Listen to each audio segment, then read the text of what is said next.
దేవుని ప్రేమయే మనల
పాదకి బరువే నిన్నను స్తుతిపే నీ నిల్లదెంజారెవరు యేసువే నిన్న ప్రీతి నమ్మిరెవరు యేసువే నిన్న ప్రీతి నమ్మిరెవరు నిన్న పాదకి బరువే నిన్నను స్తుతిపే నీ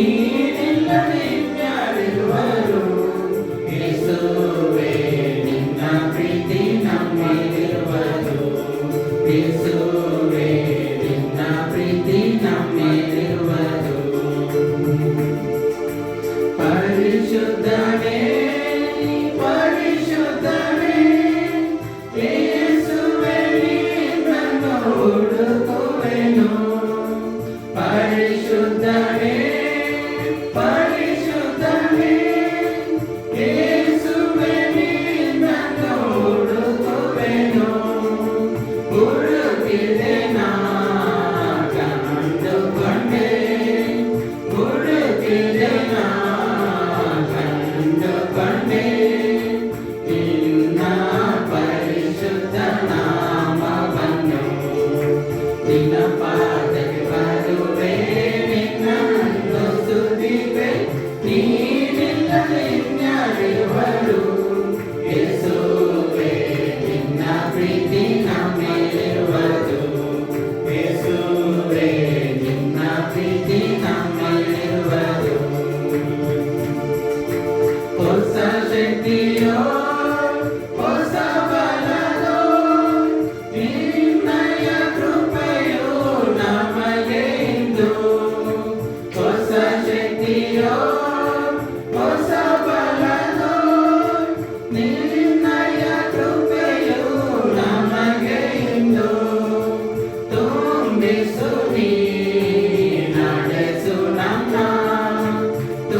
నుంచి పాట సంఖ్య 252, 252 అడవి చెట్ల నడుమ ఒక జల్లెడ వృక్షం ఉంది.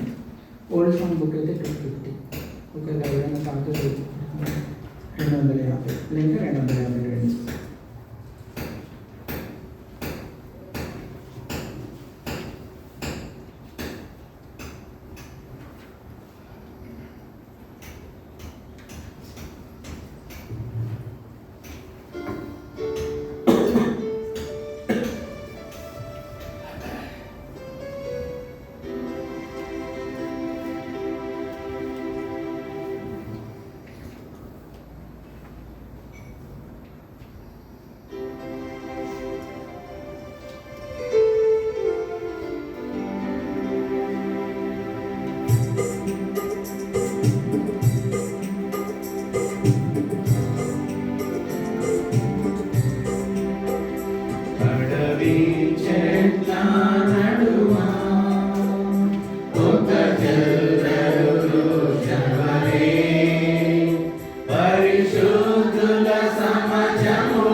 దీపనివే నా బ్రతుకు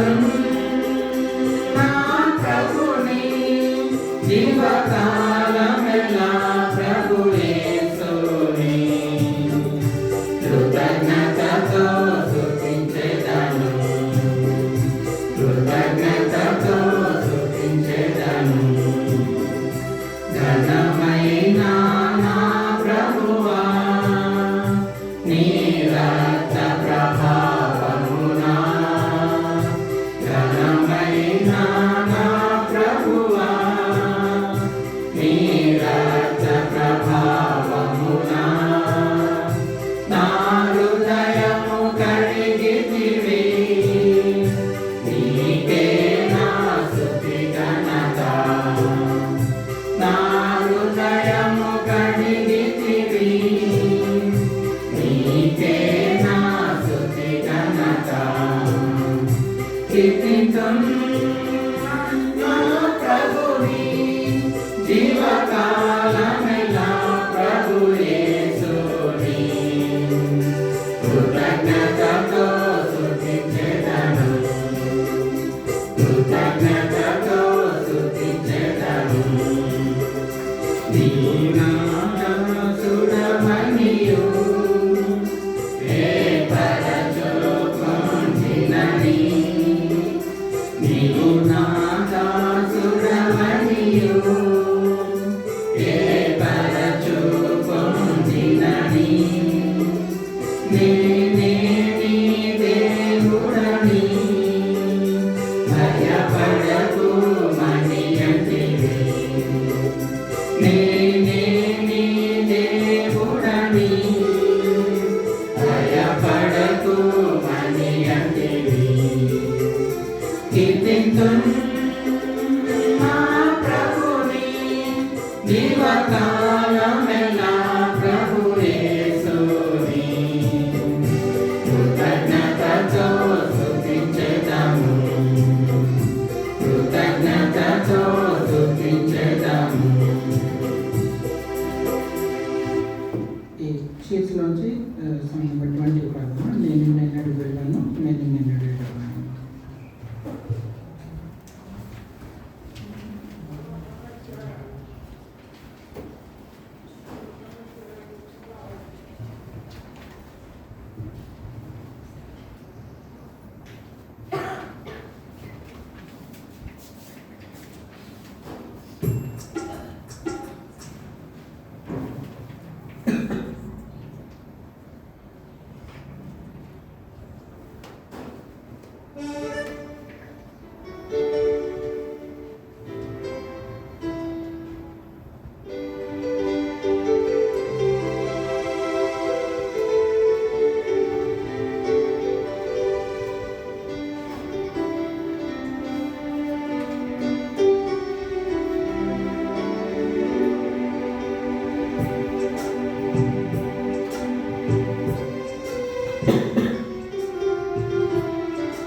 కుమ్మరించి నా దక్షిణ హస్తముతో ఆదరందును. నేను నిన్ను విడువాను, నేను నిన్ను ఎన్నడూ ఎడబాయను. నేను నిన్ను ఎన్నడూ విడువాను, నేను నిన్ను ఎన్నడూ ఎడబాయను. చివరిగా బైబిల్ కోరస్ పాడుకున్నాం. పెద్ద సాంగ్స్ నుంచి 472 క్రీస్తుని సరౌండింగ్ దాంట్లో లాస్ట్ పాడుకున్నాం. ప్రభువా సభ్యులను నీ దాసుడు రచించి దేవుడు నీ మాట అనుసరించు.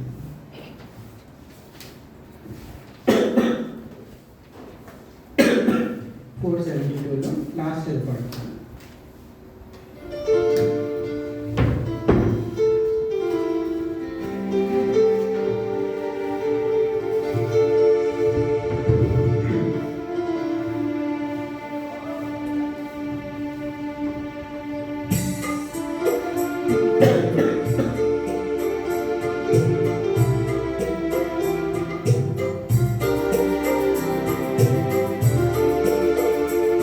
క్రీస్తుని స్వరము విందును, ప్రభువే పలికినప్పుడు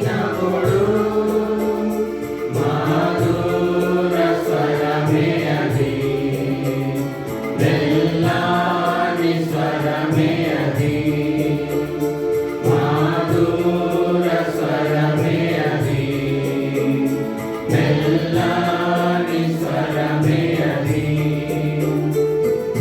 ప్రభువా సెలవిమ్ము, నీ దాసుడాలించును. ప్రభువా సెలవిమ్ము, నీ దాసుడాలించును. దీనుడనై నీ మాట, దీనుడనై నీ మాట అంగీకరించెదను. దీనుడనై నీ మాట అంగీకరించెదను. క్రీస్తుని స్వరము విందును, ప్రభువే పలికినప్పుడు మధుర స్వరమే అది, మెల్లని స్వరమే అది, మధుర స్వరమే అది, మెల్లని స్వరమే అది.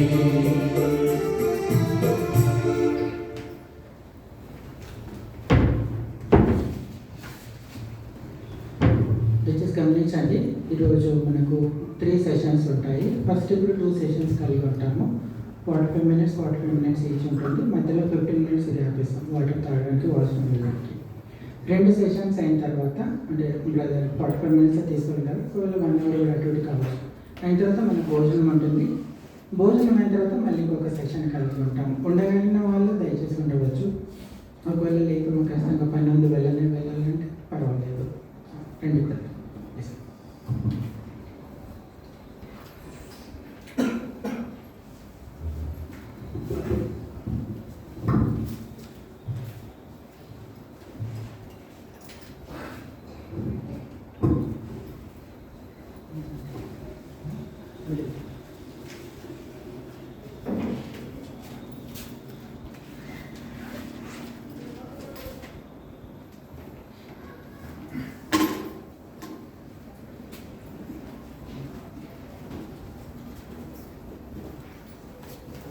ప్రభు అయిన యేసుక్రీస్తు నామమున మీ అందరికీ కూడా వందనాలు తెలియపరుస్తున్నాను. అందరికీ ప్రైజ్ ది లార్డ్. మేము ముందుకు రావడానికి ప్రభు ఇచ్చినటువంటి ఈ యొక్క మంచి సమయాన్ని బట్టి ప్రభుకి నేను వందనాలు తెలియపరుస్తుంటున్నాను. ఇది మీ మధ్యకు ఫస్ట్ టైం రావడము.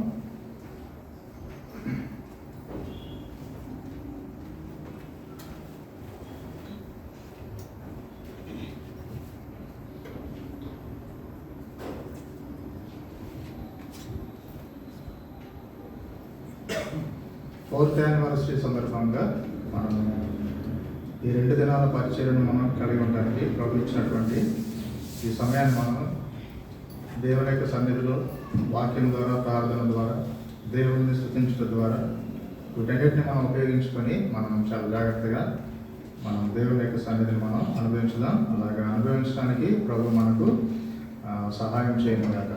నా పేరు ఎలీషా, అంతకుముందు నా పేరు రమేష్ బాబు అనేది. అయితే మాది గుంటూరు జిల్లా కొమ్మూరు అనే విలేజ్.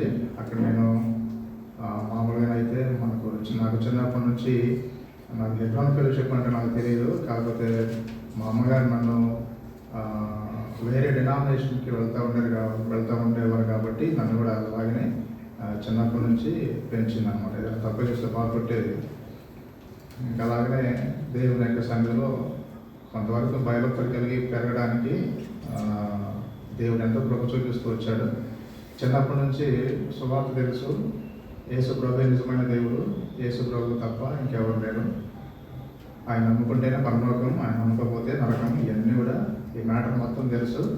కానీ నిజంగా తిరిగి జన్మించడానికి, బాగున్నాయని కావడానికి 17 years పట్టింది. ఆ తర్వాత దేవుడు నాతో మాట్లాడుతూ వచ్చాడు.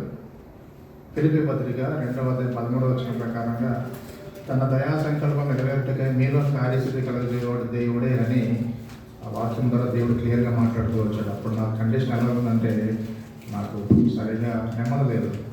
నేను అప్పటి వరకు నేను చాలా మంచి వ్యక్తిని కదా, మారు మనసు అంటే నాకెందుకు, నేను చిన్నప్పటి నుంచి నాకు దేశ ప్రభుని తెలుసు కదా అని ఇలాగే నేను అనుకుంటూ వచ్చేది. కానీ నిజంగా మార్పు చెందినటువంటి అనుభవము, నిజంగా యేసు ప్రభుని యాక్సెప్ట్ చేయాల్సినటువంటి రైట్ వే అనేది నాకు తెలియదు.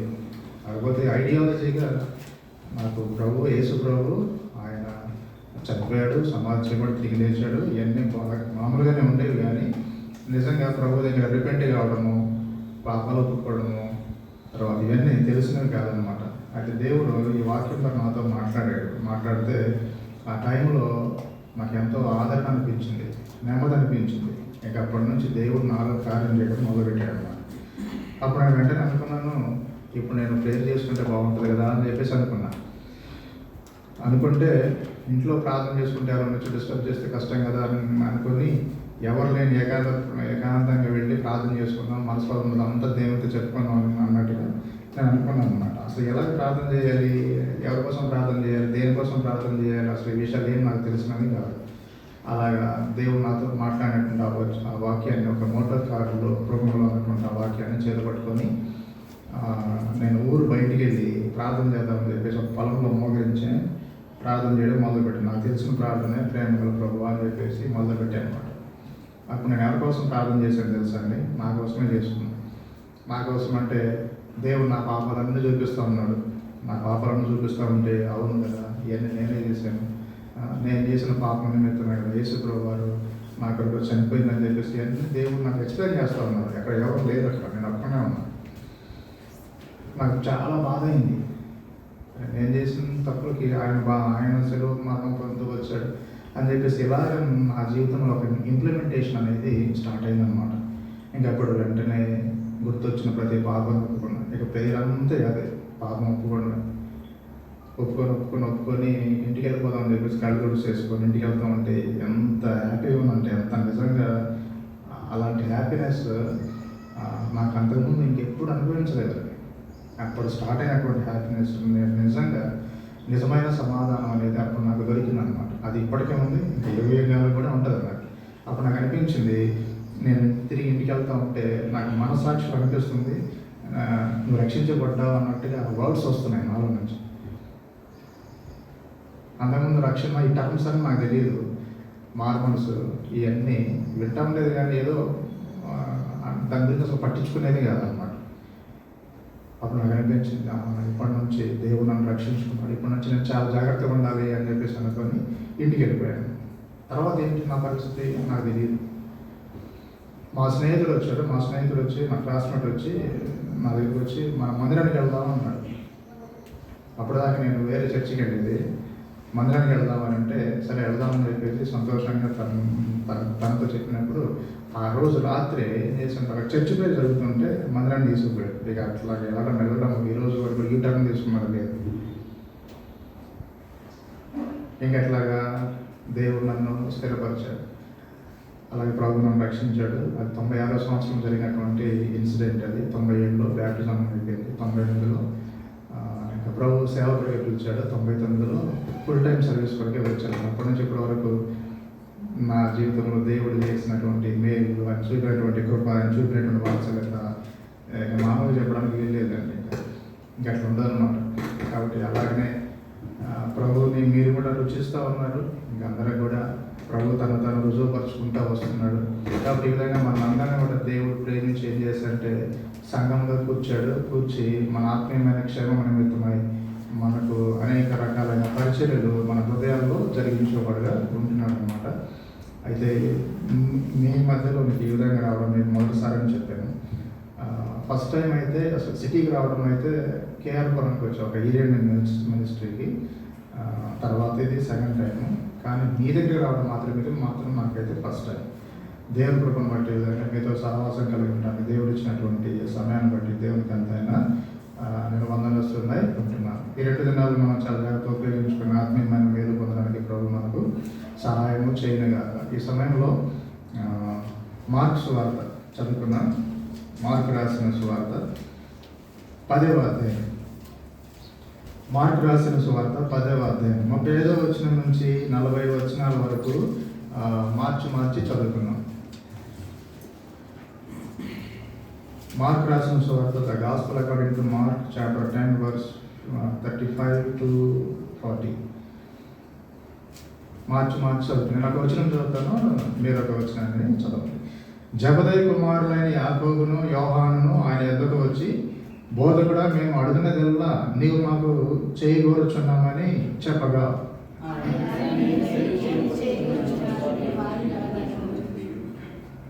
వారు నీ మహిమయందు నీ కుడి వైపున ఒకడును నీ ఎడమ వైపున ఒకడును కూర్చుండినట్లు మాకు దయచేయమని చెప్పి,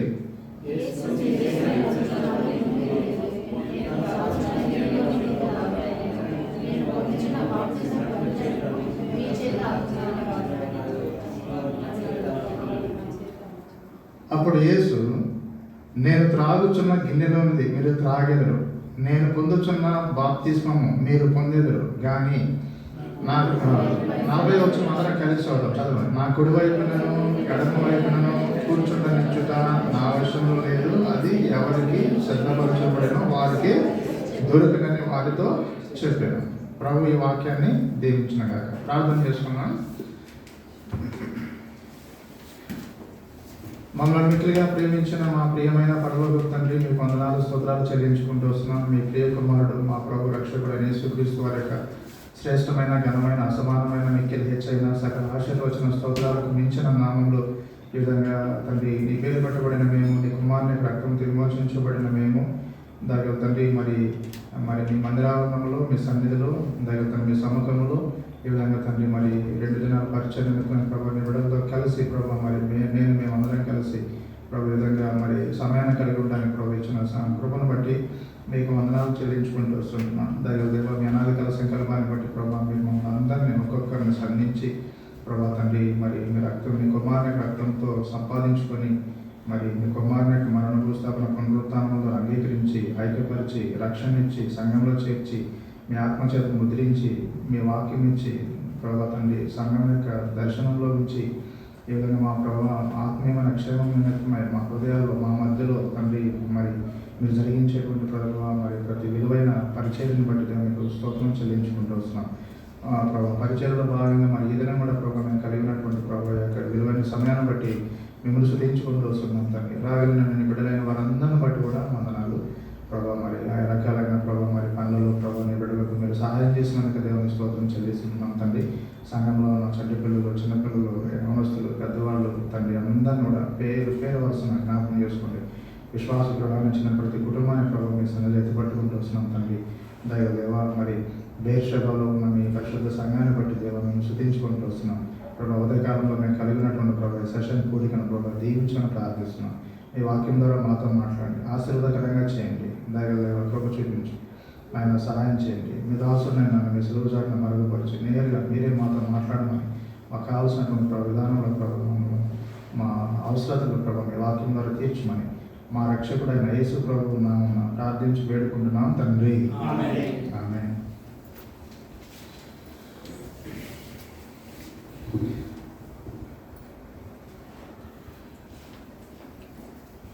మత్తయి సువార్త సారాంశం ప్రకారంగా యేసు ప్రభువారు రాజు.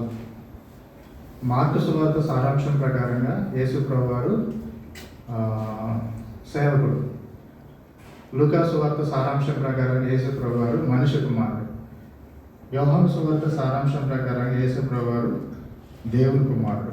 కాబట్టి నలుగురు చాలామంది ఇవాంజలిస్ట్స్ ఉన్నారు, కానీ ఆ కాలంలో దేవుడు వీరిని ఉపయోగించుకొని వారి ద్వారా రాయించినటువంటి సువార్తలను బైబిల్లో అమరిక చేసుకోవడానికి, దేవుడు సెట్ చేసుకోవడానికి దేవునికి ఇష్టమైంది. కాబట్టి ఈ బైబిల్లో క్రొత్త నిబంధనలో మొదటి 4 సువార్తలు అని చెప్పేసి మనం చదువుకుంటూ వస్తుంటున్నాం.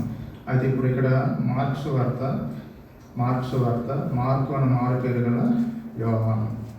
పాత పేరు యోహాను, కొత్త పేరు వచ్చేసి మార్కు అని మారు పేరు గల యోహాను. కాబట్టి ఇతని ద్వారా దేవుడు రాయించినటువంటి సువార్త చాలా అద్భుతమైనది. అందరూ కూడా వారి యొక్క దేవుడు వారికి బయలుపరిచినటువంటి స్పెషాలిటీస్ ప్రకారంగా సువార్తలను రాస్తూ వచ్చారు. అందరూ రాసింది కూడా హోలీ స్పిరిట్ యొక్క ఇన్స్పిరేషన్తోనే రాస్తూ వచ్చారు. అందుకని చెప్పేసి కామన్గా వాళ్ళు రాసినటువంటి సువార్తల్లో కూడా కొన్ని కామన్గా చదువుతూ ఉంటాం. కాకపోతే కొన్ని విషయాలు మాత్రం ఎవరికైనా వాళ్ళు స్పెషల్గా ఎంఫటికల్గా నొక్కి చెప్తూ వచ్చారనమాట. ఆ నొక్కి చెప్పినటువంటి విషయాలు ఒక సువార్తలోనే కనపడతాయి, ఇంకో సువార్తలో కనపడతాయి, ఇంకో సువార్తలో కనపడతాయి, ఇంకో సువార్తలో కనపడదు. దేవుడు లోకం ఎంతో ప్రేమించాను ఆ సువార్తలో కనపడుతుంది, కానీ ఇంకా వేరే సువార్తలు వెతుకుదామన్నా కూడా దొరకదు. అలాగనమాట ఎవరు స్పెషాలిటీస్ కలిగి వాళ్ళు దేవుడు అలాగ వారిని వాడుకుంటూ వచ్చారు. సరే, ఇక్కడ మనం చదివినటువంటి భాగంలో యేసు ప్రభువు ఆయన శరీరధారిగా ఇజ్రాయెల్ దేశంలో సర్వలోక రక్షణకులకు ఆయన లోకానికి ప్రాణం పెట్టడానికి వచ్చినటువంటి ఆ కాలంలో 2024 సంవత్సరాల క్రితం ఆయన శరీరధారిగా ఉన్నటువంటి కాలంలో ఆయన పరిచయం చేసినటువంటి 3.5 సంవత్సరాల కాలంలో ఆయన పరిచయంలో భాగంగా ఇక్కడ ఒక సంఘటన ఇక్కడ మనం జరిగినట్టుగా మనం చూస్తున్నాం. ఆయన ఏర్పాటు చేసుకున్న 12 మంది శిష్యులు, వారికి అపోస్తలులు అనే పేరు కూడా ఉంది. ఆ అపోస్తలులలో 2 ఇక్కడ మనం చూస్తున్నాం అనమాట. వాళ్ళు ఎవరంటే వాళ్ళ నాన్నగారి పేరు జబదయి, ఆయనకి 2 కుమారులు, ఒక ఆయనేమో యాకోబు, రెండో ఆయనేమో యోహాను కదా. 35వ వచనంలో జబదయి కుమారులు ఉన్నారు. జబదయి అనేటువంటి ఒక అతనికి వీళ్ళు గలిలయ కోస్టల్ ఏరియాలో జీవించేవాడు. ఎందుకంటే వీళ్ళు ఫిషర్ మెన్ కాబట్టి వాళ్ళు గలిలయ సముద్రంలో చాలా పట్టుకునేవాళ్ళు. కాబట్టి వాళ్ళు ఏం చేశారంటే జబదయి కుమారులు ప్రభువుని వెంబడించారు. వారి శిష్యులు తర్వాత వాళ్ళకి దేవుడు ఆ 12 మందికి అపోస్తలులు అని పేరు పెడుతూ వచ్చారు. జబదయి కుమారుల్లో ఒక ఆయన యాకోబు, రెండవ ఆయన యోహాను. వారికి ఆ సందర్భంలో ప్రభు దగ్గరికి వచ్చి అడిగినటువంటి విషయము చాలా విచిత్రంగా అనిపిస్తుంది అన్నమాట. అరే, ఇలాంటి థాట్స్ కూడా వస్తాయి వాళ్ళకి అన్నట్టుగా అనిపిస్తుంది అనమాట. ఏ థాట్స్ వచ్చాయి వాళ్ళకి? సో ఒక సూపర్ న్యాచురల్ థాటే వచ్చింది. ఎంత అద్భుతం అంటే, ఎంత సుదూరంగా ఆలోచించి కోరారంటే ఇది మామూలు విషయం కాదు. ఇట్లా కూడా కోరుతారా వీళ్ళు? అంత డీప్గా ఆలోచిస్తారా? అంత ఫ్యూచరిస్ట్గా, అంత ఫ్యూచర్ని అంత లాంగ్గా ఆలోచన చేసి కోరుకుంటారా అన్నట్టుగా అనిపించింది అనమాట. ఏం కోరుకున్నారంటే వీళ్ళు ఏం కోరుకున్నారు? 37వ వచనంలో నీ మహిమయందు నీ కుడివైపున ఒకడు, నీ ఎడమ వైపున ఒకడు. కుడివైపున ఎవరు? యాకోబు ఉండాలి, ఎడమ వైపునేమో యోహాను ఉండాలి. మరి మిగతా కూడా సంగతి ఏంటమ్మా? అప్పుడు 10 మందికి వాళ్ళు కొంచెం వేడైపోయి ఉంటారు. అంటే మీతో పాటు మేము కూడా వెంబడిస్తున్నాం కదా, మీరేనా ఆయనతో పాటు కూర్చునేది, మరి మా సంగతి ఏంటని చెప్పేసి అప్పుడు వెంటనే ఒకటి బయలుదేరింది. ఏం బయలుదేరింది అంటే వాళ్ళు అన్నారు, ఏమన్నారు? నా 38వ వచనంలో యేసు మీరేం అడుగుతున్నారు? 41 రైట్. తక్కిన 10 మంది శిష్యులు ఈ మాట విని యాకోబు, యోహాను మీద కోప్పడ సాగి. ఇది కామన్. ఇది అట్లా కోప్పడడం అనేది తప్పేం కాదు. ఎందుకంటే మీరే అడుగుతున్నది, మేము మాత్రం కాదా అన్నట్టుగా వాళ్ళు అడిగి వాళ్ళ మీద కోపడుతూ వచ్చారు. కానీ వీళ్ళకి వచ్చినటువంటి ఆశ, కోరిక, ఒక డిజైర్ ఏంటంటే చాలా అద్భుతంగా ఉందన్నమాట. ఏం కోరుకున్నారంటే, నీ కుడివైపున నీ మహిమ ఎందు నీ కుడివైపున ఒకడు, నీ ఎడమ వైపున ఒకడు కూర్చుంటున్నట్లుగా మాకు దయచేయమని అంటే, అప్పుడు ప్రభు ఏం కోరికన్నా మీరు సర్లే అని చెప్పేసి, గ్రాంటెడ్ అని చెప్పేసి అన్నాడా? అనలేదు. మనుషులు చెప్పినటువంటి ఏ మాటకైనా సరే, దేవుడు ఎప్పుడైనా సరే గ్రాంటెడ్ అన్నట్టుగా బైబిల్లో మనం చూడలేము. ఎందుకంటే మనుషుల యొక్క స్టాండర్డ్ వేరే, దేవుని యొక్క స్టాండర్డ్ వేరే. మనుషుని యొక్క స్థాయి వేరే, దేవుని యొక్క స్థాయి వేరే. మనుషుడు ఏం మాట్లాడినా కూడా దాన్ని సూపర్ న్యాచురల్గా దేవుడు మాట్లాడేవాడుగా ఉంటాడు. అనేక సందర్భాల్లో మనం చూసేవాళ్ళంగా మనం ఉంటాం అన్నమాట. వీళ్ళు చాలా హైలీ స్టాండర్డ్ అడిగారు. ఇంకా అంతకంటే హైలీ స్టాండర్డ్ ఏదైనా ఉందా అని అంటే అది యేసుప్రభు ఒక్కడిగా మాత్రమే తెలుసు. అప్పుడు ప్రభు ఏమన్నాడంటే 40వ వచనంలో అన్నాడు అనమాట, గ్రాంటెడ్ పో, ఇచ్చేసాను పో అని చెప్పేసి అన్నాడా? అనకుండా ఏమన్నాడు 40వ వచనంలో? ఎంత సింపుల్గా చెప్పాడంటే, నా కుడివైపునను ఎడమ వైపునను కూర్చోండనిచ్చుట నా వశంలో లేదు, అది ఎవరికి సిద్ధపరచబడినో వారికే దొరుకునని వారితో చెప్పాను. అప్పుడు వాళ్ళు ఏమనుకుని ఉండాలి? ఇంత కష్టపడి రాత్రి అంతా ప్లాన్ చేసుకుని ఇప్పుడు అడిగితే ఇట్లా నీరు కలుస్తారు మమ్మల్ని అని చెప్పేసి ఒకసారి బెలూన్ కనుక పిన్ చూస్తే ఇట్లా అయిపోయి చూసారా? అట్లా అయిపోయినట్టుగా ఉండదు. కానీ కాకపోతే వాళ్ళు నిజంగా అండర్స్టాండ్ చేసుకోవాలనుకుంటే, ప్రభు నువ్వు చెప్పింది కరెక్ట్ అయ్యా అన్నట్టుగా వాళ్ళు అనాలి. ఎందుకంటే దేవుని యొక్క మాట కానీ, దేవుని యొక్క ప్లాన్ కానీ, దేవుని యొక్క ప్రణాళిక కానీ ఎలా ఉంటుందంటే చాలా గంభీరంగా ఉంటుంది, అతీతంగా ఉంటుంది. మానవుని యొక్క మేధస్సుకి అసలు అందనే అందదు అన్నట్టు. మానవుని యొక్క మేధస్సు అనేటువంటి ఒక రాడార్కి అసలు దేవుని యొక్క మాట, దేవుని యొక్క ప్లాన్ అసలు అందనే అందదు అన్నట్టు. దేవుడు కావలసిన మనిషికి క్యాచ్ చేపిస్తే తప్ప. అందుకని చెప్పేసి క్యాచ్ చేయించడానికి దేవుడు తగిన టైంలో కార్యం చేసి క్యాచ్ చేపిస్తాడు. 40వ వచనంలో యేసుప్రభు వారు వాడిన మాట ఏంటంటే, నా కుడి వైపున ఎడమ వైపున కూర్చోండనిచ్చుట నా వశంలో లేదు, అది ఎవరికి సిద్ధపరచబడను. ఈ 40వ వచనం మీద కొద్దిసేపు మనం మన యొక్క దృష్టిని కేంద్రీకరిద్దాం. ప్రభు ఏమన్నాడంటే, అది ఎవరికి సిద్ధపరచబడెను అంటున్నాడు. అది ఎవరికి సిద్ధపరచబడెను, అది ఎవరికి సిద్ధపరచబడెను, dot dot dot dot dot పెట్టుకుంటూ దాన్ని ఏమంటాడంటే పాస్ అని చెప్పేసి కట్ చేశాడు. అది ఎవరికి సిద్ధపరచబడెను అని చెప్పేసి చుక్కలు పెట్టేసి ఎంట్రో చూసారా, చుక్కలు పెట్టేసి దాన్ని కట్ చేశాడు. ఎవరికి సిద్ధపరచబడింది? అది ఎవరో ఉన్నారు. అంటే దేవుని యొక్క మెదడులో, దేవుని యొక్క ఆలోచనలో, దేవుని యొక్క హృదయంలో ఎవరో ఉన్నారు. ఎవరున్నారబ్బా?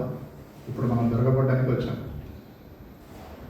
మీటింగ్ అంతా అయిపోయేసరికల్లా మధ్యలో వెళ్ళబాకండి. మీరు మధ్యలో వెళ్ళిపోతే వాళ్ళు ఎవరో తెలియదు. అందుకని చెప్పేసి మీటింగ్ మొత్తం ఉంటే వాళ్ళు ఎవరో తెలిసిపోతుంది. వీళ్ళేనా అంటే ఇతనేనా అన్నట్టుగా తెలిసిపోతుంది అన్నమాట. కాబట్టి అది ఎవరికి సిద్ధపరచబడినో అని చెప్పేసి వాక్యంలో రాయబడింది. అలాంటి వారిని మనం చూడాలంటే దేవుని యొక్క వాక్యంలో మనం చాలా జాగ్రత్తగా మన దేవుని వాక్యాన్ని మనం ధ్యానించుకున్నాం. కాబట్టి ఇక్కడ ఈ ఏరియాలో ఈ ప్రాంతంలో ఇందాక మేము డిస్కస్ చేసుకుంటా ఉన్నప్పుడు ఇక్కడ ప్లాట్ సైజ్ ఎంత ఉంటుంది అంటే 35-40 ఎంతో చెప్పారు కదా, అంత ఉంటుంది అనమాట. మరి దాని కాస్ట్ ఎంత? ల్యాక్స్ అనమాట. దాని కాస్ట్ ఎంత అంటే ల్యాక్స్ అనమాట.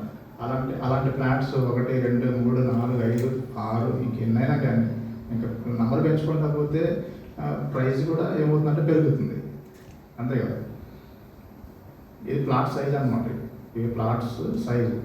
లేదంటే ఒక ఎలహంగా మొత్తాన్ని కొనేద్దామని అంటే దాని ఖరీదు ఎంత? చాలా ఖరీదు ఉంటుంది. ఒక ఎలహంకి ఏం కర్మ, ఒక బెంగళూరుని కొనిపడేద్దామంటే బెంగళూరు కాస్ట్ ఎంత? చాలా కాస్ట్ ఉంటుంది. బెంగళూరు ఎందుకు బ్రదర్, నా టోటల్ ఇండియా మొత్తాన్ని ఒక బేరం పెడదామనంటే ఇండియా మొత్తం ఖరీదు ఏంటంటే చాలా ఉంటుంది అన్నమాట. ఇండియా ఉన్నటువంటి ఏషియన్ కాంటినెంట్, ఈ కాంటినెంట్ మొత్తాన్ని కొనేద్దామంటే ఇంకంతే. ఇంకా పోయే కొద్ది క్యాలిక్యులేటర్ పని చేయదు. జైంట్ కంప్యూటర్స్ కూడా స్టక్ అయిపోతాయి అనమాట. ఇది ఇరుక్కుపోతాయి, ఇంకా పని చేయవు. ఇంకా ఇంక అట్లా కాదండి, టోటల్గా ఈ భూమి అనేటువంటి ప్లానెట్ మొత్తం అని ఎంత అని అంటే ఇక ఎంత అంటాం, ఈ భూమి అనేటువంటి గోడను చూసారా, గుండ్రటి ఈ రాయి, ఈ స్టోను, దీని కాస్ట్ ఎంత అంటే చాలా కాస్ట్ ఉంటుంది. మరి ఇలాంటి గుండ్రటి రాళ్ళు స్పేస్లో ఇంకా చాలా ఉన్నాయి, మరి వాటి కాస్ట్ ఎంత? ఇంకా స్పేస్లో ఇంకా స్టార్స్ ఉన్నాయి, మూన్ ఉంది, సన్ ఉన్నాడు, ఇంకా మనకు తెలియనటువంటి ఒక రహస్యమైనటువంటి ఎన్నో సంగతులు స్పేస్లో ఉన్నాయి. వీటన్నిటి కాస్ట్ ఎంత అంటే చాలా కాస్ట్. వీటన్నిటికీ బాస్ ఎవరని అంటే దేవుడే. ఇప్పుడు చెప్పండి, దేవుడు ఎంత కాస్ట్? అర్థం కావట్లేదు.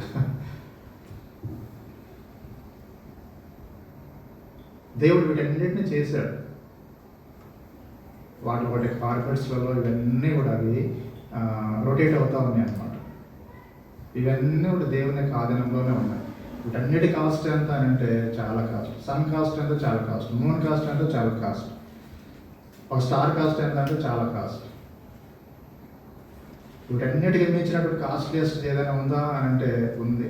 ఏంటది? New Jerusalem. దేవుడు దేనికి శిల్పి నిర్మాణకుడమై ఉన్నాడు. ఆ పునాదుల గల పట్టణం కొరకు అబ్రహాము ఎదురు చూస్తుండేను. అది తయారు చేయడానికి దేవుడికి ఎంత టైం పట్టిందో. భూమి పునాదులు వేయబడక ముందు నుంచి అది ఉంది. దాని కాస్ట్ ఎంత అంటే చాలా కాస్ట్, చాలా ఖరీదు అది. దాని గురించి మనం కనుక వర్ణించుకొని ఇలస్ట్రేట్ చేసుకుంటే అప్పుడు ఇక దానికి ఇక అంతే ఉంటుంది అన్నట్టు. దానికంటే ఇంకా కాస్ట్లీయెస్ట్ ఏదైనా ఉందా? హోలీ సిటీ అంట, న్యూ జెరూసలేం అంట, గోల్డెన్ సిటీ. దానికంటే కాస్ట్లీది ఏదైనా ఉందా అంటే వెరీ సింపుల్. ఏంటిది కాస్ట్లీ అంటే యేసు ప్రభు వారి రక్తం.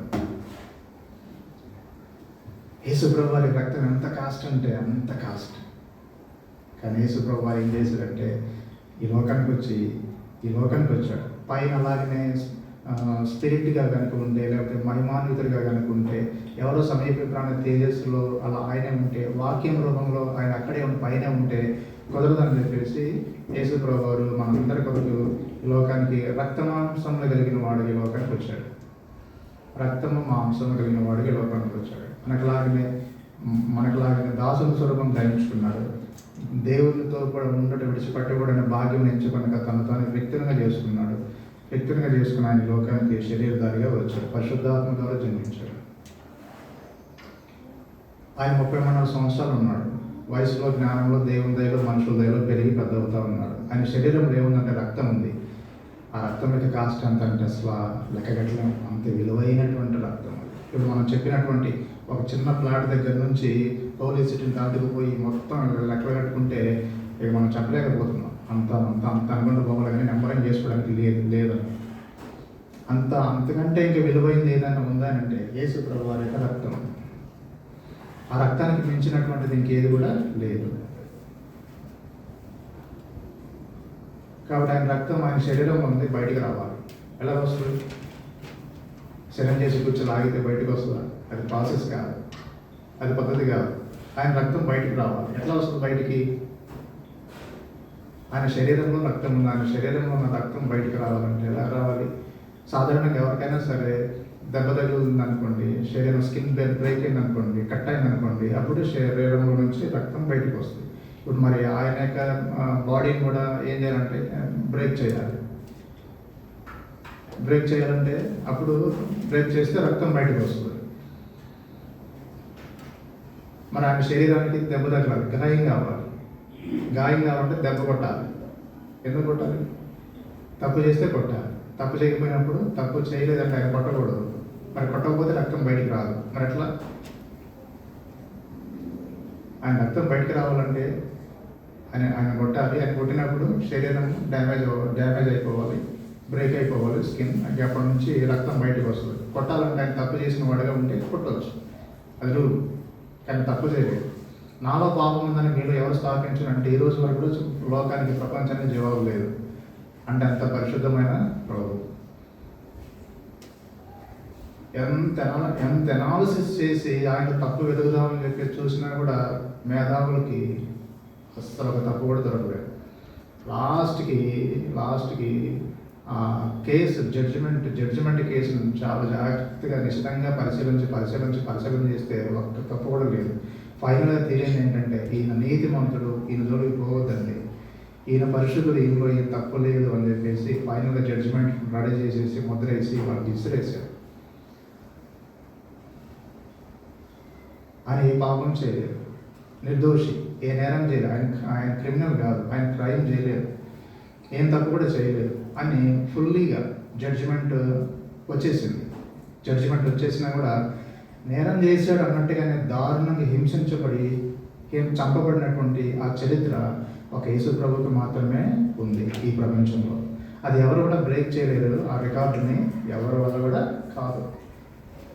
ఎందుకోసం అంటే అంతే. అది ఒక ప్రకారం కనుక చూసినట్టుగైతే, ఒక కోణంలో కనుక మనం కనుక చూసినట్టుగైతే అది తండ్రి అయిన దేవుని యొక్క ఇష్టం. ఎందుకంటే తండ్రి అయిన దేవుడు తన సొంత కుమారుని మన కొరకు ఈ లోకానికి పంపించాడు. మన పాప క్షమాపణ కొరకు ఆయన నలగొట్టబడాలి, రక్తం కారాలి, రక్తం కార్చబడిన తర్వాత రక్తం ద్వారా పాప క్షమాపణ కలుగుతుంది, ఆయన చనిపోవాలి, సమాధి చేయబడాలి, తిరిగి మూడో దినాన లేవాలి. ఆయన చనిపోయింది యాక్సిడెంటల్గా చనిపోలేదు, ఆయన ముందుగానే చెప్పాడు. అంతకుముందుగానే ప్రవక్తలు ప్రవచించారు. ఆయన సొంతగా కూడా ఆయన చెప్తూ వచ్చాడు, నేను ఏ విధంగా చంపబడతాను, నేను ఏ విధంగా మనలో నేను తిరిగి లేస్తానని చెప్పేసి చెప్తూ వచ్చాడు అనమాట. మార్క్స్ వార్త 8వ అధ్యాయం 31లో కానీ, మార్క్స్ వార్త 9వ అధ్యాయం 31లో 32లో కానీ, మార్క్స్ వార్త 10వ 34 కానీ, ఈ 3 చోట్ల యేసు ప్రభువు సీరియస్గా చెప్తూ వచ్చాడు, నేను ఏ విధంగా చంపబడతాను, నేను మనలో తిరిగి లేస్తాను అని చెప్పేసి యేసు ప్రభువు చెప్తూ వచ్చాడు. తను చెప్పినట్టుగానే ఆయన సిలువలో అందరి కొరకే రక్తం చిందించాడు, చనిపోయి సమాధి చేయబడి తిరిగి మూడో దినాన లేచాడు. తిరిగి మూడో దినాన మృతి చెందిన వారందరిలో నుంచి ఫస్ట్గా ప్రప్రథమంగా ఆయనే లేచాడు. ఎందుకంటే మొదటి పునరుత్థానుడిగా ఆయన తిరిగి లేచాడు. ప్రతి ఊర్లో ప్రపంచం అంతట్లో సర్వే చేస్తే ఈ రోజు వరకు కూడా ప్రపంచం ఏదో ఒక మూలన ఒక క్రొత్త సమాధి తయారవుతూనే ఉంటుంది. అవునా? ప్రపంచం ఏదో ఒక మూలన ఒక క్రొత్త సమాధి తయారవుతూనే ఉంటుంది అన్నట్టు. ఎందుకంటే ప్రతి చోట డెడ్ అవుతూనే ఉంటారు, సమాధి చేయబడుతూనే ఉంటారు. కానీ అన్ని సమాధులు మోయబడి ఉన్నాయి. కానీ ఈరోజు ఒక historical thing at the same time spiritual thing ఏంటంటే, నేరుగా టెల్ అవీవ్లో ఫ్లైట్ వేసుకుని దిగి అక్కడ నుంచి యెరూషలేముకి వెళ్ళి అక్కడ కనుక వెళ్ళి సమాధి తోటలో కనుక వెళ్ళి చూస్తే ఒక సమాధి ఖాళీగా ఉంది. ఆ ఖాళీ సమాధి ఎవరిదేనంటే యేసు ప్రభువు యొక్క సమాధి. ఆ సమాధిలో ఆయన లేడు, తిరిగి లేచాడు. ప్రపంచం ఆయన ఒక్కటి సమాధి మాత్రమే ఖాళీగా ఉంది. యేసు ప్రభువు తన విలువైన రక్తం దాచి ఒకటి సమాధి చనిపోయాడు, తర్వాత రెండవదిగా సమాధి చేయబడ్డాడు, తిరిగి మూడవదిగా తిరిగి లేచాడు. దీన్ని ఏమంటారంటే డాక్ట్రిన్ అంటారు, లేదా ఉపదేశము అని అంటారు, లేదా దీనికి ఇంకో పేరు ఏం పేరంటే గాస్పల్ అంటారు, సువార్త అంటారు. కాబట్టి సువార్తలో, స్వచ్ఛమైన సువార్తలో, ప్యూర్ గాస్పల్లో అది ఎంతసేపు చెప్పే సువార్త అయినా కావచ్చు, 45 minutes చెప్తారా, గంటన్నర చెప్తారా, లేకపోతే హాఫ్ అన్ అవర్ చెప్తారా, లేదా 5 నిమిషాలు చెప్తారా, ఏ సువార్త అయినా సరే ప్యూర్ గాస్పల్ అని అంటే ఆ గాస్పల్ ఏదైనా ఏ వాక్యమైనా సరే ఈ 3 పాయింట్లు చుట్టే తిరుగుతూ ఉంటుంది అన్నట్టు. ఫస్ట్ పాయింట్ ఏంటంటే Christ died for our sins. రెండోది ఏంటంటే హీ వాజ్ బరీడ్. మూడోది ఏంటంటే ఈ రోజు నేను అందతారంటే అంతే. సువార్త సారాంశంలో ఈ 3 విషయాలు ఉంటాయి అన్నమాట. దీన్ని ఎవరైతే బిలీవ్ చేస్తారో, వీటిని ఎవరైతే నమ్ముతారో, పూర్ణ హృదయంతో నమ్మి నోటితో ఒప్పుకుంటారో, కన్ఫ్యూజ్ అవుతారో, మన స్థితిని ప్రభుతో చెప్పుకుంటారో, సిన్నర్ అని చెప్పుకొని ప్రభు దగ్గర చెప్పుకొని గుర్తొచ్చిన ప్రతి పాపాన్ని ప్రభు దగ్గర ఒప్పుకొని ఆయన పూర్ణ హృదయంతో నమ్ముతారో వాళ్ళకి సాల్వేషన్ ఫ్రీ. రక్షణ ఉచితం. రక్షించబడ్డాని ఈ ప్రాసెస్ ద్వారా రక్షించబడ్డాను ఉన్నప్పుడు రక్షణలో మళ్ళీ సెకండ్ స్టెప్ ఏంటంటే ఈ 3 పాయింట్స్లలో మనం ఐక్యపరచుకుంటున్నాం అనే దానికి సాదృశ్యంగా నీటి బ్యాప్టిజంలో కూడా సాక్ష్యం ఇవ్వాలి. అలాగనే సాక్ష్యం ఇచ్చినప్పుడు మనం ఏం చేయబడుతున్నాం అంటే ఈ బైబిల్ యేసుప్రభు అనుకోండి, ఈ యాంకర్ చీఫ్ నేను అనుకోండి, లేదా మనం అనుకోండి. ఇప్పుడు యేసుప్రభు ఆయన చనిపోయి పాతి పెట్టబడితే ఇప్పుడు ఆయనలో పార్టిసిపేట్ చేసుకున్న వాళ్ళు ఎవరైతే ఉంటారో వాళ్ళు కూడా పాతి పెట్టబడినట్టే. పాతి పెట్టబడిన యేసుప్రభు మళ్ళా తిరిగి లేచాడు. తిరిగి లేచిన తర్వాత ఎవరినైతే ఆయన మరణంలో పార్టిసిపేట్ అయినారో ఆయన యొక్క జీవంలో కూడా పార్టిసిపేట్ అవుతారన్న దానికి సిమ్టమ్గా రుజువుగా దానికి విట్నెస్గా వాళ్ళు కూడా లేపబడతారు. అలా యేసుప్రభు వారు లేపబడి పరలోకానికి ఆరోహణమై వెళ్ళిపోయి తండ్రి అనే దేవుని కుడి పార్శ్వమున కూర్చుంటే ఇప్పుడు ఆయనలో పార్టిసిపేట్ అయినటువంటి మనం కూడా ఎక్కడ కూర్చున్నట్లు లెక్క? ఎక్కడ కూర్చున్నాం? దేవుని కుడి పార్శ్వమున కూర్చున్నాం. యేసు ప్రభు వారు సమాజం నుండి తిరిగి లేచిన తర్వాత 40 రోజులు ఆయన భూమి మీద మహిమ శరీరంతో ఉన్నాడు. మహిమ శరీరంతో ఉండి 500 మంది కంటే ఎక్కువ మంది కనిపించి ఏం చేస్తారంటే 40వ రోజున ఆలివ్ మౌంట్ మీద నుంచి శిష్యుల యొక్క సమక్షంలో వాళ్ళని ఆశీర్వదించి వాళ్ళకి వాళ్ళకి రెస్పాన్సిబిలిటీని అప్పగించేసి అట్లానే ఎసెండ్ అయిపోయినాడు. పైకి ఆరోహణమై వెళ్ళిపోయినాడు. పైకి ఆరోహణం వెళ్ళిపోయి ఏం చేశాడంటే ఆడు కూర్చున్నాడు. ఎక్కడ కూర్చున్నాడు? ఎట్లా కూర్చున్నాడు? ఎవరి మీద అధికారం పొంది కూర్చున్నాడు అని అంటే 1వ పేతురు పత్రిక, పేతురు రాసిన మొదటి పత్రిక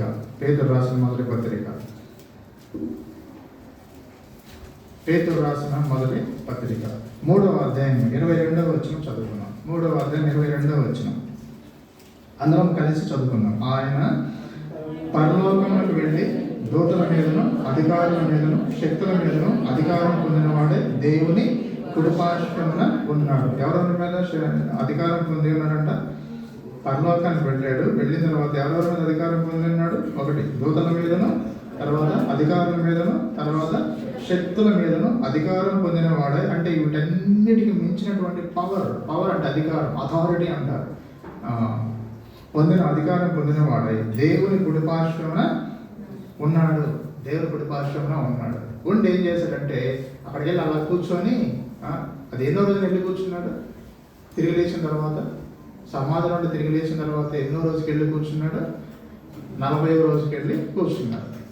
అంత ఫాస్ట్కి వెళ్తారనమాట. మహిమ శరీరంతో లైట్ స్పీడ్ కంటే చాలా రెట్లు వేగంతో వెళ్ళిపోతారు అనమాట.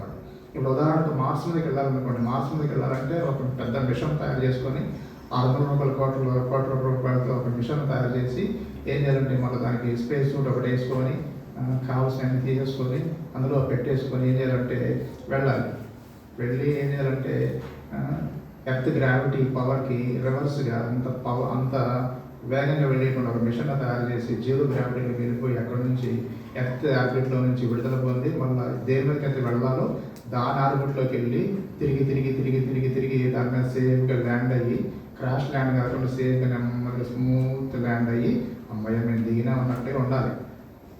దానికి మొత్తం టైం ఎంత పడుతుందంటే 6 నెలల్లో 7 నెలల్లో 8 నెలల్లో పడుతుంది.